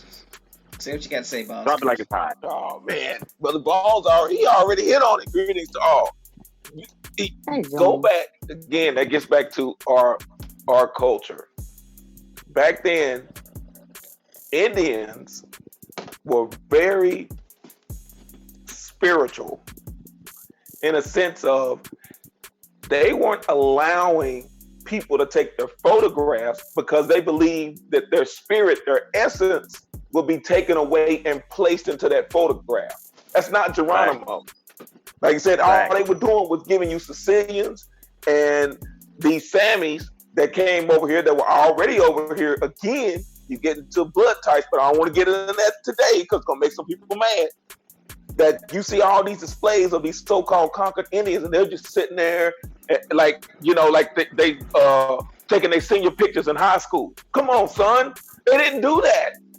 We did not do that. We would not just stand around taking pictures like that. Again, study the Indian and study what they say about the Indian or our people is that we want, when photographs were being done, we didn't stand there like that and allow our photographs to be taken because we believed our essence that they were taking time off our lives and placing it into that photo. I yield the mic. Thank you. Yeah, you can study your great-grandparents. A lot of us, our great-grandparents grew up in that time while you don't see too many photos of our ancestors. It shows in our culture. The thing of having family photos all over the wall, that's something current in our culture. But go to a point in time, they ain't believe in no camera taking no picture. Thank you. I got my whole head go off.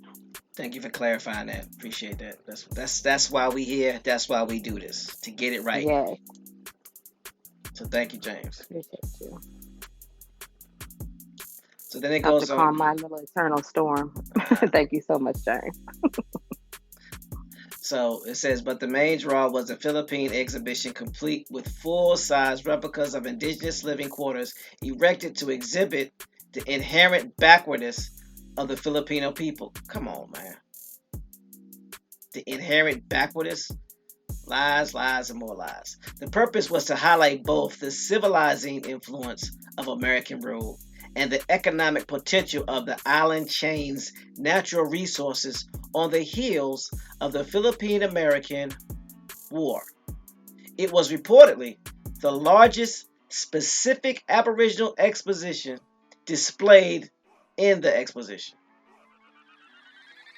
As one pleased visitor commented, now this is a visitor. They say, the Human Zoo exposition displayed the race narrative of odd peoples who mark time while the world advances, and of savages made by American methods into civilized workers.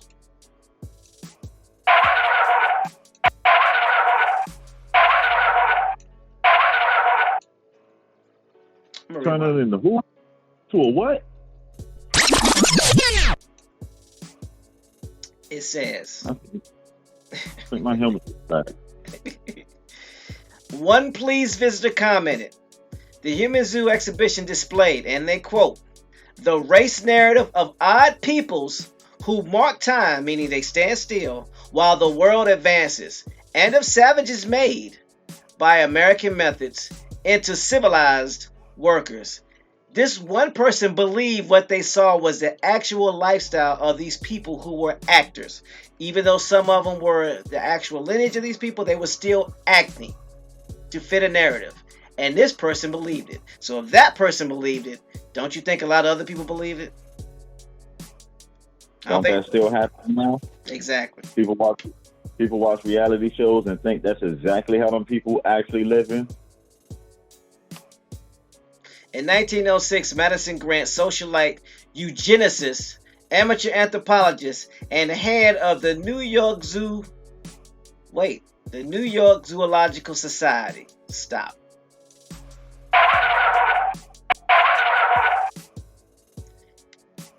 Socialite, eugenicist, amateur anthropologist, and head of the New York Zoological Society had Congolese pygmy Atobinga put on display at the Bronx Zoo in New York City alongside apes and other animals.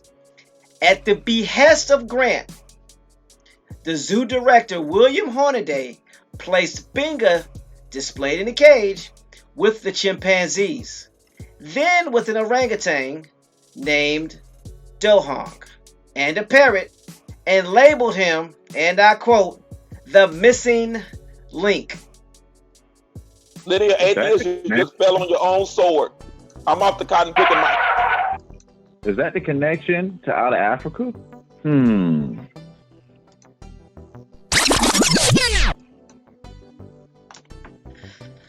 Oh boy.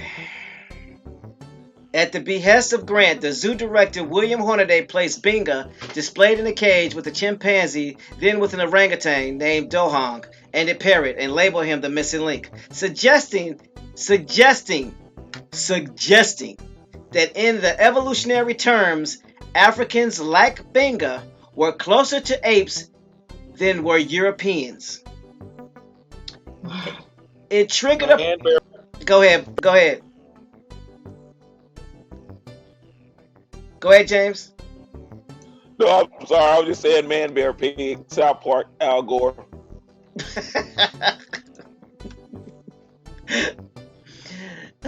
It says it triggered protests from the city's clergymen, but the publicly reported flocked to see it. There go that drama. Controversy sales. Binga shot targets with a bow and arrow, wove twine, and wrestled with an orangutan. Although, according to the New York Times, few expressed audible objection to the sight of human being in a cage with monkeys as companions, controversy erupted as black clergymen in the city took great offense. This is what the clergyman says. Listen to the narrative. Our race, we think, is depressed enough without exhibiting one of us with apes, said Reverend James H. Gordon, superintendent of Howard Colored Orphan Asylum in New York. Give that title one more time, please. Superintendent of the Howard Colored Orphan Asylum in Brooklyn. Before they were superintendents, what were these people called? Anybody remember? Come on, Indian Chad. agent. Indian Not agent. talking 007. We ain't talking 007. So he's classified as a black now. He's a Reverend James H. Gordon, but right now he's a superintendent of the Howard Colored Orphan Asylum in New York. Help him with that narrative. Oak Cliff says Reverend Porkchop.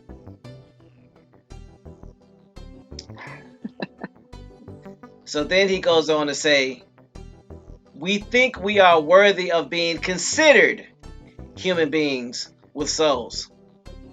What you mean we think? Who you speaking for, dude? Right. He's an Indian agent.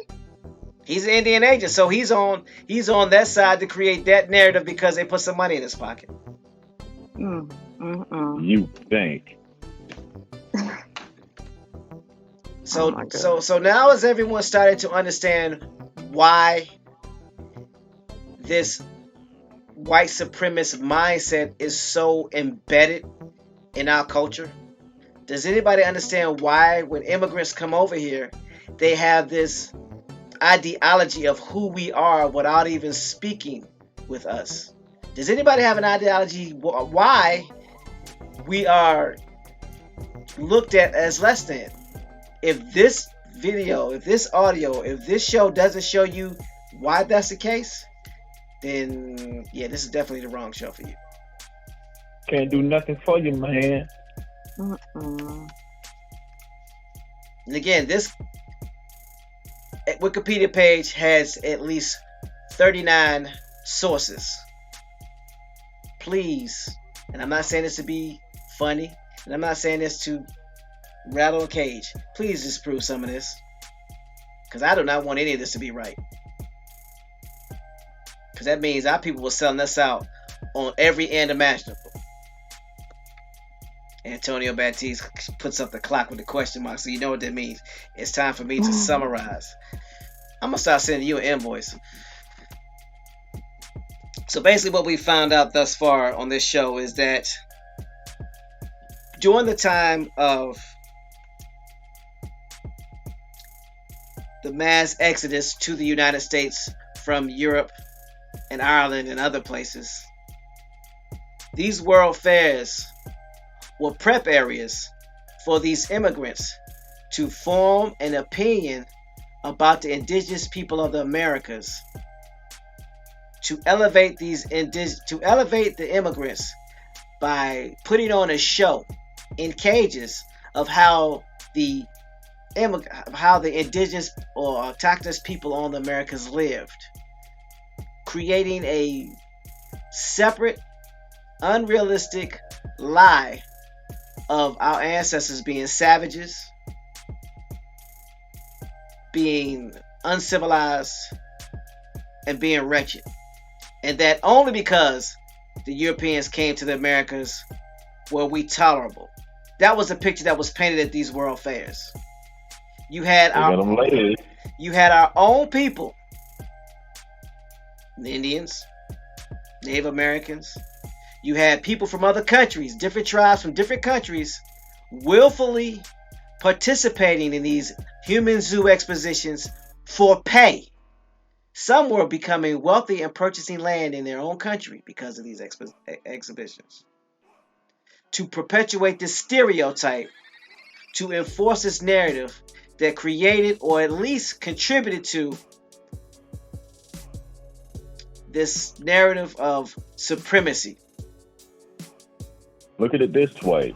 Maybe not now because there's not too many of them, but back when we were younger.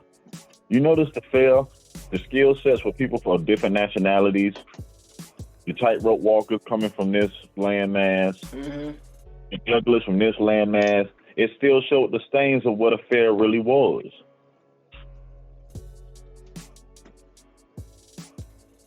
Yeah. Think about it, they still had people in cages when we were children.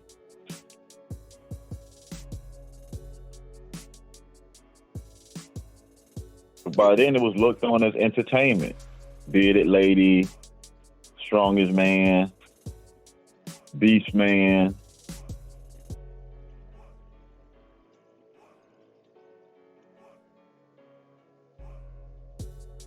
Same conditioning.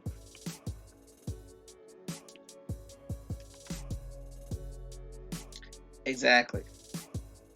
So it goes on to read that, and this was after the superintendent made that stupid comment about being considered. Doodle Vision says the superintendent in Harlem was in charge of the Derek Zoolander Center for kids who can't read good and who want to learn to do other stuff good too. I can't eat it. Okay. I'm gonna get a degree from there. So, the New York City Mayor, George B. McLean Jr., refused to meet with the clergyman, drawing the praise of Hornaday. So think about this. New York City's mayor at the time, this was in 1906, he refused to meet with the clergyman, drawing praise from Hornaday, who wrote to him. This is what Hornaday wrote to the mayor. He says, when the history of the zoological park is written, this incident will form its most amusing passage. As the controversy continued, Hornaday remained unapologetic, insisting that is his only intention was to put an ethnological exhibition. Was to put on an ethnological exhibition. In another letter, he said that he and Grant, who 10 years later would publish the racist tract, The Passing of the Great Race, considered it imperative that the society should not even seem to be dictated to by the black clergyman.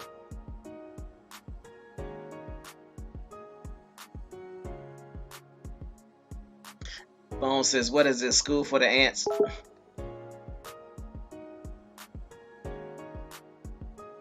So you know how he felt about quote-unquote blacks.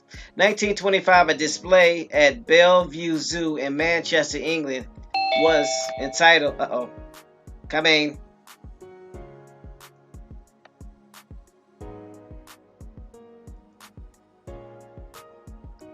Grand Rising.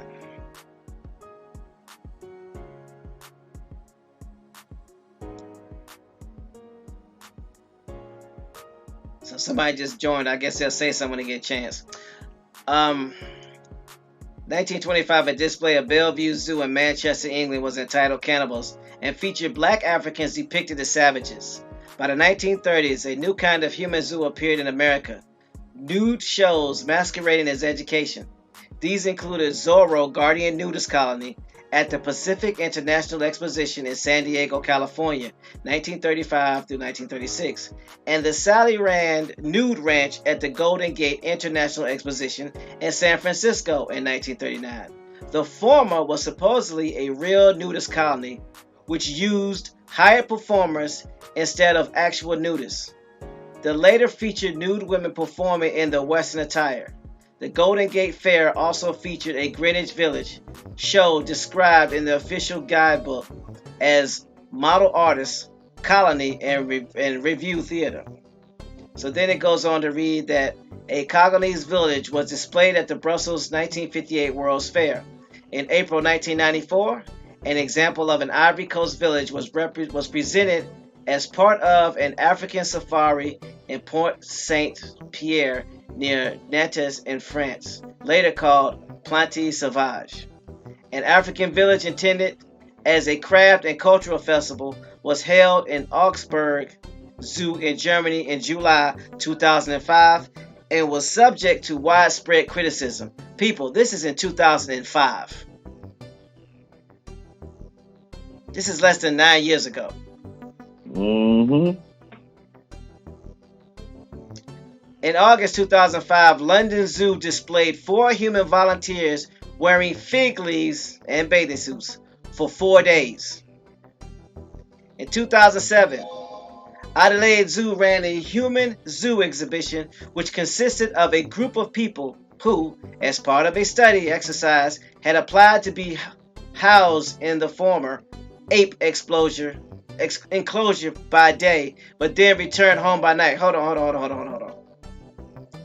In 2007, the Adelaide Zoo ran a human zoo exhibition which consisted of a group of people who, as part of a study exercise, had applied to be housed in the former ape enclosure by day, but then returned home by night.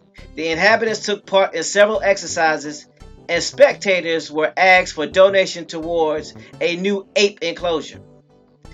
Also in 2007, Pygmy performers at a festival of Pan-African music were housed at a zoo in Brazzaville, Congo. Although members of the group of 20 people, among them an infant aged 3 months, were not officially on display, it was necessary for them to collect firewood in the zoo to cook their food, and they were being stared at and filmed by tourists and passerbys. And that ends that Wikipedia on human zoo. Yes, Oak Cliff, I said Pan-Africans. It's in the Congo.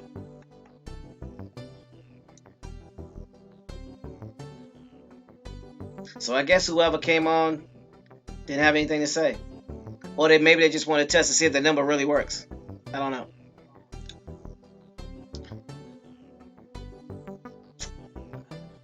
I mean, so what do y'all think?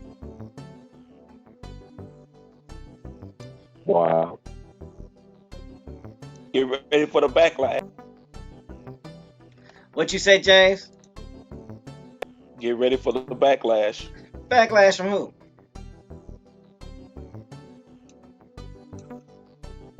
You can't punch linear atheists like that in the face and then expect not to get backlash. I got a new toy that says I can. Uh-oh. Whoa. We'll do it live. No, we can't do that one live. Yeah.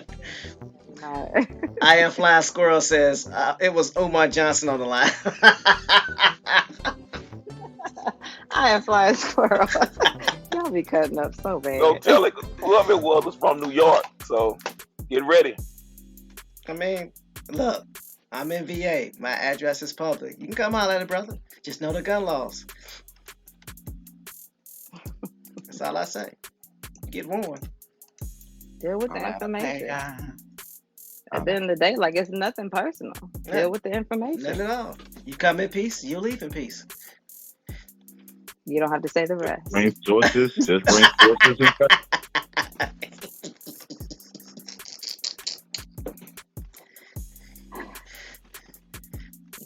Yes, as Bones was saying, bring sources. Be sure to bring sources. Opinions and emotions.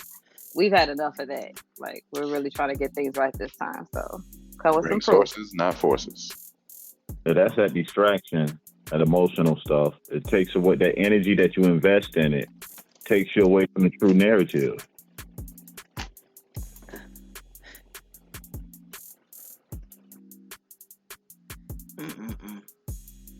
Y'all mind if I read a little something? Please do. Please do.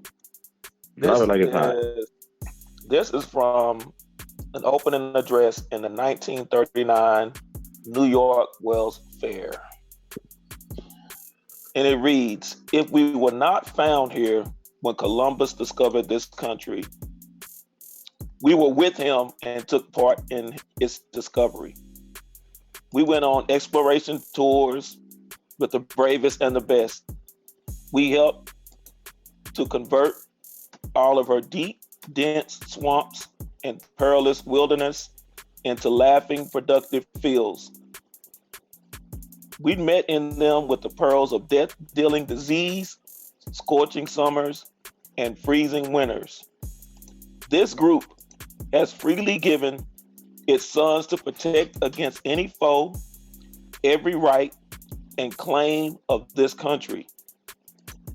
We have furnished a quota of inventors, scientists, educators, artists, sculptors, musicians, historians, mechanics, laborers, farmers, etc., whose willing hands help to produce all that this World's Fair symbolizes." I'm gonna stop right there. That's just a Lord of mercy. I read that little snippet because I say again, it's good to know who you are and tracing your genealogy. That was my great uncle in the opening address of the 1939 World's Fair, and it was the response to these heartless so-called superintendents and other pastors that didn't want to tell the truth. So he was asked to go by our people, and the invitation was given by the World's Fair because, again, at that time, this is when eugenics really was taking off. And that was his response to all the nonsense that he had seen at the previous World Fairs, and that the one that you mentioned before, the superintendent, the kids that can't read very good, that was in response to that. So I just wanted to read that, and I'll put that in the back chat in a little bit.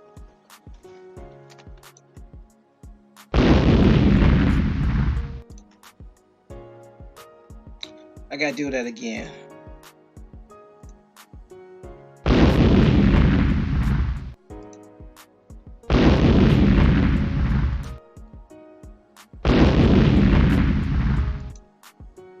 Sometimes explosions need no accompanying words.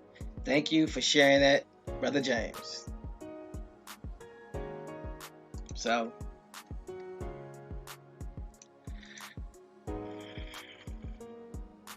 hopefully, this gives a better picture of why the view of our ancestors is the way that it is. Hopefully this gives a better perspective of why people that come here from other countries look at us the way that they do. Because there is an image that's placed in their head of who we are and how we're expected to act and respond. Some images you cannot unsee, especially if there's no image to replace it. And if the image that I'm holding on to keeps me from going to somebody that looks like that image to correct it, then that's going to fuel every action that I have towards that individual. Whether it's to stay away, whether it's to incite hatred, or wish for bodily harm, or become numb when something happens to that person. So keep that in mind when we're dealing with, or we're looking at the news and people have this mindset of, well, they're killing each other anyway. Where are they getting that from? Why are they saying what they say? Because of what they see and because of what we showed them. And I'm gonna give you an example of what I mean by that, and hopefully you'll understand this. You know, when the motto Black Lives Matter came out, right? That motto came out. Now, knowing what we know as far as the propaganda and the images that are shown to us, right? Now think about how in the news, because you only hear this in the news, every time in any city there's black on black crime where some black youth, and I'm using black because that's the term they use in the news, is killed in an inner city or in a city. It happens on a daily basis. And what these individuals are waiting to hear from our society and our members and our family is an outcry or some version of outcry for us to stop killing each other. They don't see it. Maybe because the news doesn't show it, because I'm not in every neighborhood. But if they never see that, right? And then the only time they see us coming together to show outrage is when somebody that don't look like us kills one of us, then how do you think they feel about that term Black Lives Matter? Because what we're saying or what's being promoted in the media is Black lives only matter when somebody that don't look like us is killing us. Because they can turn on the TV any time of the day and see us killing each other and not saying nothing, and there's not that same outrage. Again, I'm not saying it's not shown, I'm not saying we're not doing it, but it's not seen. So because it's not seen, there's this sense of, well, you get what you get. You being killed because you're killing your own. So remember that. That's why it's imperative to clean your house, clean your neighborhood, clean your community. Because if you're not part of the solution, you're part of the problem. And therefore you lose the right to complain and whine and vent. Quite honestly. If you don't clean your house first, you can't talk about somebody else's house being dirty, because now you are a hypocrite. Period, point blank in discussion. And if that makes you upset because I'm saying that, then I guess you'll have to be upset. Due to legal ramifications, I cannot mention that group whose leader wears mosquito skin vest jacket. So I'll yield the mic.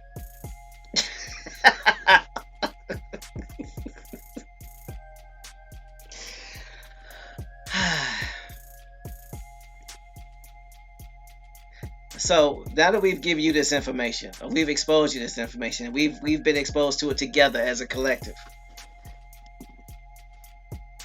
Hopefully you understand the reason for joining your genealogy, finding out who you are, tying back into your tribe if you so choose to. If nothing else, knowing who your tribe is, so that you can state that and you can work towards getting yourself out this predicament that we're in. That's the solution. That's going to continue to be a solution. Not the only one, but it's the only one that I know that works. I'm sure there are lots of solutions that work, but that's the only one that I know that works. So, we always want to make sure we let everyone know the solution to the problem. So please understand that.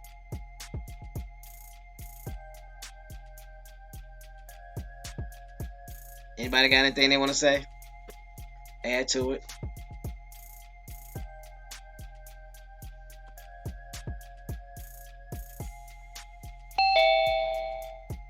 All right. So there's 2 people coming in. So let's see what they got to say.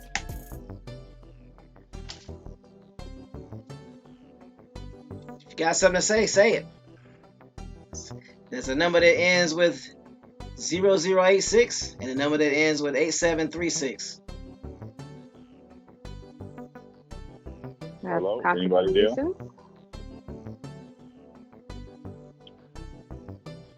What's happening? What's happening? Who are we speaking to? It's Indigenous American Leo. What's going on? How you doing? No, I have to call in on this one. Yeah, you know what y'all talking about right now goes right along with that little 1 to 2 minute video I put out about the census of London, England of 1871, on how they was taking women and children from all over the world and bringing them back to London and labeling them as prisoners, even though they were like 5 months, 6 months, 3 years old. Didn't matter how old, how old the women were or nothing. They were just taking them and labeling them as prisoners on those 1871 London, England census. That's kind of interesting that y'all was talking about this. Now, did you post that video in the forum? It's on my channel. Okay. I didn't. Yeah, do us a favor and put it, if you can, put the link in the chat or put the link in the forum, and we'll share that, because that's some good information. Yeah. It's something everybody needs to know about. Well, it's kind of hard right now. I'm at work at the moment, but if somebody could go to my channel and find that video, then that's cool. But yeah, I just had to call in real quick to tune in on that, because that links a lot of stuff together. Exactly. We definitely appreciate you calling in and sharing that information and sharing your views, and also for being in the chat and contributing, because that's what helps this show go. So thanks. Appreciate you. All right, y'all. All right, peace. Being blessed. Appreciate it.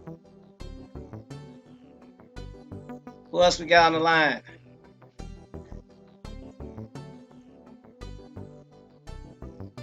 Okay, I guess when you're ready to speak, you'll speak. Came in, you probably got to hit *6 to unmute yourself. There we go. Hi. Okay, this is Lady J from the chat room. Lady J, Grand Rising. Grand Rising, Lady J. Oh, yeah, a long time ago, I was doing research on the World's Fair, and I study metaphysics, and that's how I came across how America actually looked from the past. This was like 5-6 years ago, and a lot of this, I'm listening to your show because I did see the pictures of the petting zoos and the zoos. I didn't understand why the people were there. I didn't know, were they captured to do this? And today you clarified that they were paid actors, because I really didn't understand it. And then one time I was on YouTube and I came across a YouTuber, because I had all the pictures of like how America used to look, and seen the castles and the buildings, and they always give the narrative that we were so primitive, and it wasn't like that.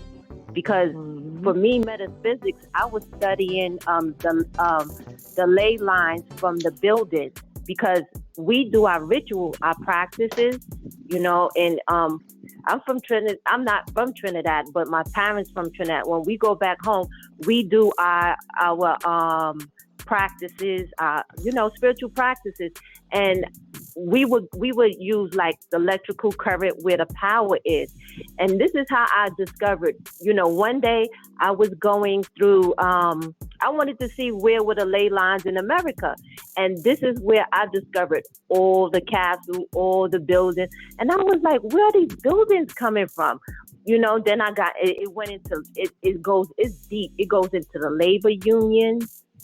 The labor unions had to do something with the World's Fair, because these buildings were very grand, very exquisite. I mean, and I think about our people and how we like to dress up. It goes with all our personality. It's like they made us to be the most primitive people on earth.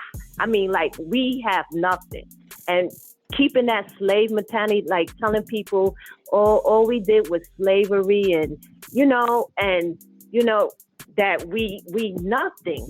And to see so grand buildings and how we used to dress back then, because I have pictures of how the people in Georgia was like, it was so beautiful. We had the women law buildings.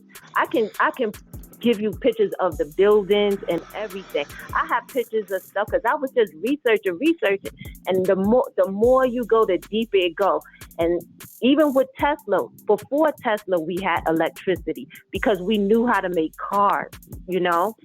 It's just the rabbit hole just goes deeper and deeper, because just for me, just studying my metaphysics and my practices, I discovered a whole new world, but I never said anything to, anybody about it. I was on like one radio show and we talked about the buildings and, what was going on here. And for so many people do not know that we had stuff before they came here. When they came here, it was beautiful. Back then was better than it is now, to be honest, from what I'm seeing. The buildings are so beautiful. We in Georgia, they had the women's law building where all the black women would make the laws for the state. And I was like, what happened? They bombed things. They after the World's Fair, I'm looking at it, showing that we savages. It gave other people permission to come over here and destroy people and take whatever we had away from us. Exactly. Lady J, so I don't know if you can see the chat, but people are very appreciative of you sharing, and we definitely appreciate that. Do you have a YouTube page? Or where is it that you have this information? Okay. I didn't put anything on my YouTube page yet, because I'm like gathering the information, because I have people that they are attacking us from so many ways. It's just not by law. It's spiritually. It's even the news. I mean, it's so much that we are going through right now, and our people do not understand what's going on. They teaching us through Christianity to love everybody. That's fine, but everybody don't love you. Oh well, Lady J. I don't really care about anybody's spirit, if they want to be a Christian or whatever, but learn the truth. At least not close your ears. And if it's some information that's going that we need to know, we need to sit at a round table and get all of this information together, because if that's the only way, because I know people as master coders. I don't do coding. Coding is so difficult for me, to do. I know coders that can show you what they doing. They can see everything, If you go on, I forgot his name, his YouTube channel is Children of It's Real Out Here. He show you what they doing in the news. He's showing all of these, they using your own spiritual practice against you, And for me to know metaphysics and to see what they doing, I just sit back and I'm like, I can't believe this is happening, It's just really bad. It's really bad. And, it's just not about laws. It's spiritual. It's all spiritual things, because they taught us to fear everything. Like you said yesterday, they can walk up in your neighborhood. They can do whatever they want to do, but we the one that's fearful. We were never like that. Because when I go back home and, we do our, our spiritual practices and stuff, it teach you not to just like, what is the use of even being here if you can't live the way you want and you have somebody with a boot on your neck? Exactly. So, Lady J, let me ask you this question. What state are you located in now? I'm in Georgia. Okay, you in Georgia. Oh, okay. I'm born in New York, but I'm from Georgia. I've been here 5 years. Okay. Now, do you have our YouTube channel and our email? Because we would love to reach out to you and give you access to the forum so you can have a place to house your stuff, if you would like. Yes, I can, and I can also send you the pictures, the labor disputes, and why they burnt the buildings down. It's just really bad. It's really bad because I always looked at those pictures and I wonder why are these people here? And even the Pale Indians, I was like, what happened? They even made monuments to these Pale people at the Pale Indians at the World's Fair. And I'm like, why are they there? Sometimes you just gotta, listen to different people and gather up your own information so we all get what's actually going on. Exactly. So we're gonna what we can do is make sure we get your information. Put your email address or send us your email address so we can reach out to you and we can help set up the form for you in the back chat. And because we're gonna be closing out the show right about now. But what we like to do is, you on here now. So before we leave, is there anything that you would like to share with the audience as a salutation before we all get up out of here? Anything you want to say and share, Lady J? Well, just get back to your old spiritual practices. That's one thing. And not to be scared because we've been taught to fear everything. That's one thing I would like everybody to do and stop being scared. All right. Well said. Mm-hmm. So, Lady Freeze, so we can let these people get back to where they're from or what they're doing and where they're at. Is there anything that you wanna say to these great people? I can't continue to stress how important it is to shed these labels and these false misnomers and the nomenclature that's been put upon you as a person and also your people. You have to do your genealogy. You got to get it done. You have to know who you are. That's the only way you're going to be able to change the outcome of the generations that will precede you. So, with all the information that we provide, it's all about empowering a people that have been disenfranchised. I feel a innate responsibility to those who are under the sound of my voice to be the best example that I can be, to be a force of change however I can be, and to impact the world around me. And I know that I'm surrounded by like-minded people. And because of that, that gives me wind beneath my wings every day. And I appreciate everybody on the panel for your wisdom, your energy, your knowledge, things that, the masses know that you do, but for all the things behind things that you do, I thank you. You guys, your caliber, all of you, second to none. Chat, you're awesome. You are amazing. Please continue to rise. Continue to spread the word. Continue to let your voice be heard and do not allow a proxy to speak for you. Don't allow a void for where your presence should be to go empty. No one can be you but you. And you trying to be like somebody else, you'll always be second best as a copy. So be the best original form of you. Original American Indian. Much love to you.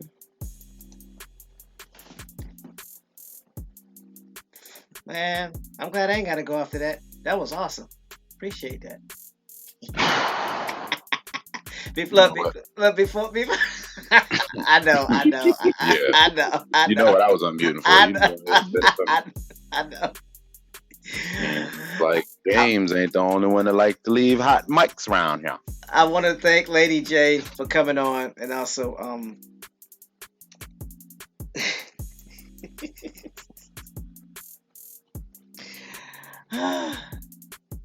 the brother that came on, was it American Afro-Rican? The American Leo. You messed it all up. I messed it up. Sorry, bro. My bad. Chop Yeah, it yeah. up. Look, y'all know I can't. I told you I know I can't read and talk at the same time. Anyway, thank y'all for showing up. Thank y'all for being on the panel and creating a situation that people realize that the call does work, and that we have people in the chat that can share information and bring new perspectives to things. So we definitely appreciate that. So I just didn't want Lady J to get off and us not show appreciation. So no sell out. Go ahead, bro. What you got? I ain't got much since Free said it all, and Lady J said more. So we just gonna say thanks to everybody that showed up today in the chat, and everybody that showed up to view and listen. Just appreciate y'all for coming out. It's not the weekend. We got a couple more days left. So see y'all mañana. Links in the chat. Any questions, concerns, corrections, or comments, email us at autochthonousassembly@gmail.com. Peace, y'all. All right. James Flame. As always, you dropped them bombs. You gave us some corrections, which was needed, which goes back to show that, we're not always accurate and we're not always right, but we're not above correction. We just want to get it right and make sure, we put the correct information out there. So thank you, bro, for the information that you provide. And as always, leave us with something to think about, bro James. Man, this has been a hot one. Like I said, again, thank you, Lady J, for coming in and sharing those nuggets. What took you so long? Lady Free always so eloquently comes and hits us with some jewels. In case y'all don't catch it, every now and then you may need to go back and rewind the tape and listen to it again, and listen to it while you're going to sleep again, because your hearing is the last thing to go, even when you transition. So listen to the program. Please listen. I'm going to say this. You're going to really start to find out who these people are, and especially these Sammys. Sammy. You're going to find them again. That's why I always said all of your Otas, Dakota, Lakota, you're going to find all these people are Sammy. And then you're going to find and discover where they talk about the population of these Dakotas today, that these were the same people. Again, your northern Dutch that were pushed up there are the same as your Siberian, aka Russians. They are the same people. They told you, as Brother TMH read today, they were the ones living in teepees. They were nomadic people. And when they opened up the gates and allowed these Germans to come over, they were like, y'all come over, and started in Canada and what we call the northern part of the United States through Ohio, and then they started going west, but they stayed in that region. These were your gypsies that were homeless, had nowhere to go. So then they started getting on ships. Again, that is why they live in teepees. We did not live in teepees. We were not nomadic people. We traveled, but we were not nomads. There's a difference. Traveling, being a traveler, is you're going and you're exploring and experiencing different places. When you're nomadic, you're a hitchhiker. You go wherever people tell you, oh, you need to ride here. Y'all, I don't know, I'm old enough to, y'all remember the old Incredible Hulk used to come on? Y'all remember that? Yeah. Come on, CBS. Yep. He was just hitchhiking from town to town, playing that music. I know it was going to flag, but I would love to play that, that Incredible Hulk. I just call it the Incredible Hulk thing. Y'all can look up Stewie Griffin. Really, Bones? Just hitchhiking. I'm over here whistling. Those are your Sammys. Those are all of your B blood type. Oh, man, I shouldn't have said that. I know I'll make somebody mad. Man. But those are the ones that you're going to find out who's who they really are, and how they coming over here, and why you seeing all the pictures of them, and why you got all these linear atheists talking about, oh, Well, the Indians, the true Indians was Siberians, Russians, and you're gonna find out that these Russians, aka Siberians, and these northern Dutch that were pushed as far north, Yosemite, are the same people. They did the same thing, and they were milking those reindeer. I don't know about y'all, but I don't think any of us were drinking reindeer milk. I don't know about that. Nah. So, No, sir. It would be caribou, I've had- technically. Yeah, I've had. But still, Carol, no. who? I'm still not doing it. so just think about that when you start to see the same cultures and all this going on. But I appreciate you all once again, on everybody on the panel, to Brother TMH, Brother Bones, Brother No Sellout, Lady Free, Brother Copper India. I know he had to drop off a little earlier. To those in the chat, we always say again, this is the most intelligent and most engaged group that I've ever been involved with in my whole entire life. And that's been a mighty long time. I want to give y'all a little homework when you get an opportunity, and spend time with your kiddos or your nieces and nephews, or just bring some neighborhood kids. No, don't bring neighborhood kids, but people think you try to be the candy man. And no, so don't do that. So find somebody that's related to you, and when you watch Madagascar 3, you'll have a different perspective now about that Afro polka dot, and the circus. Yield this cotton picking mic.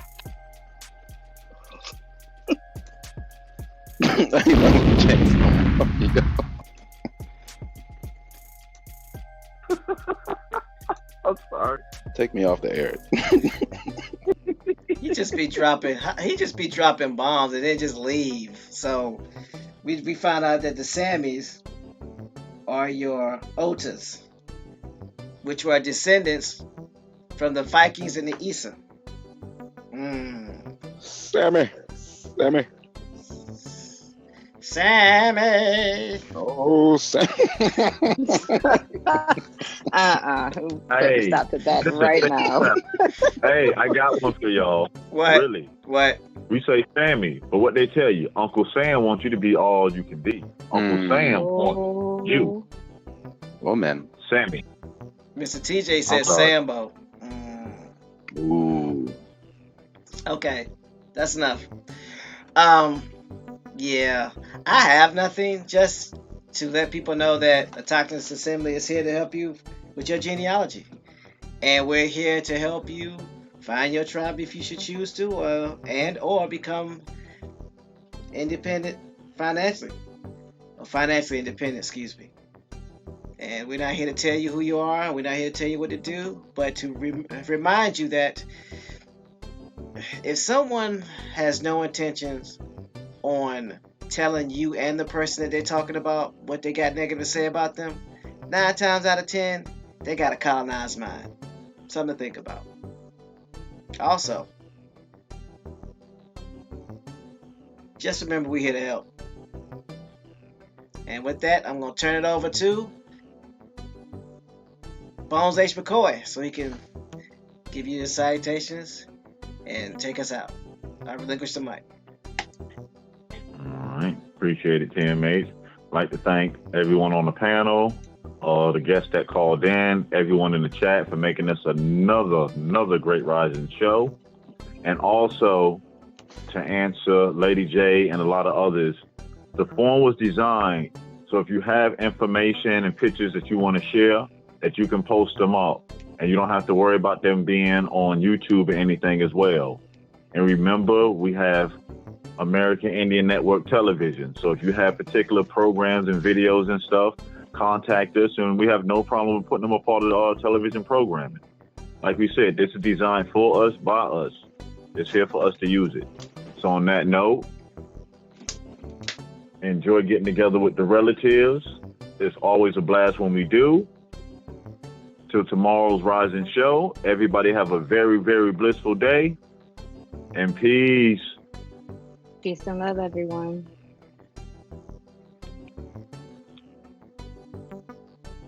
Peace, y'all.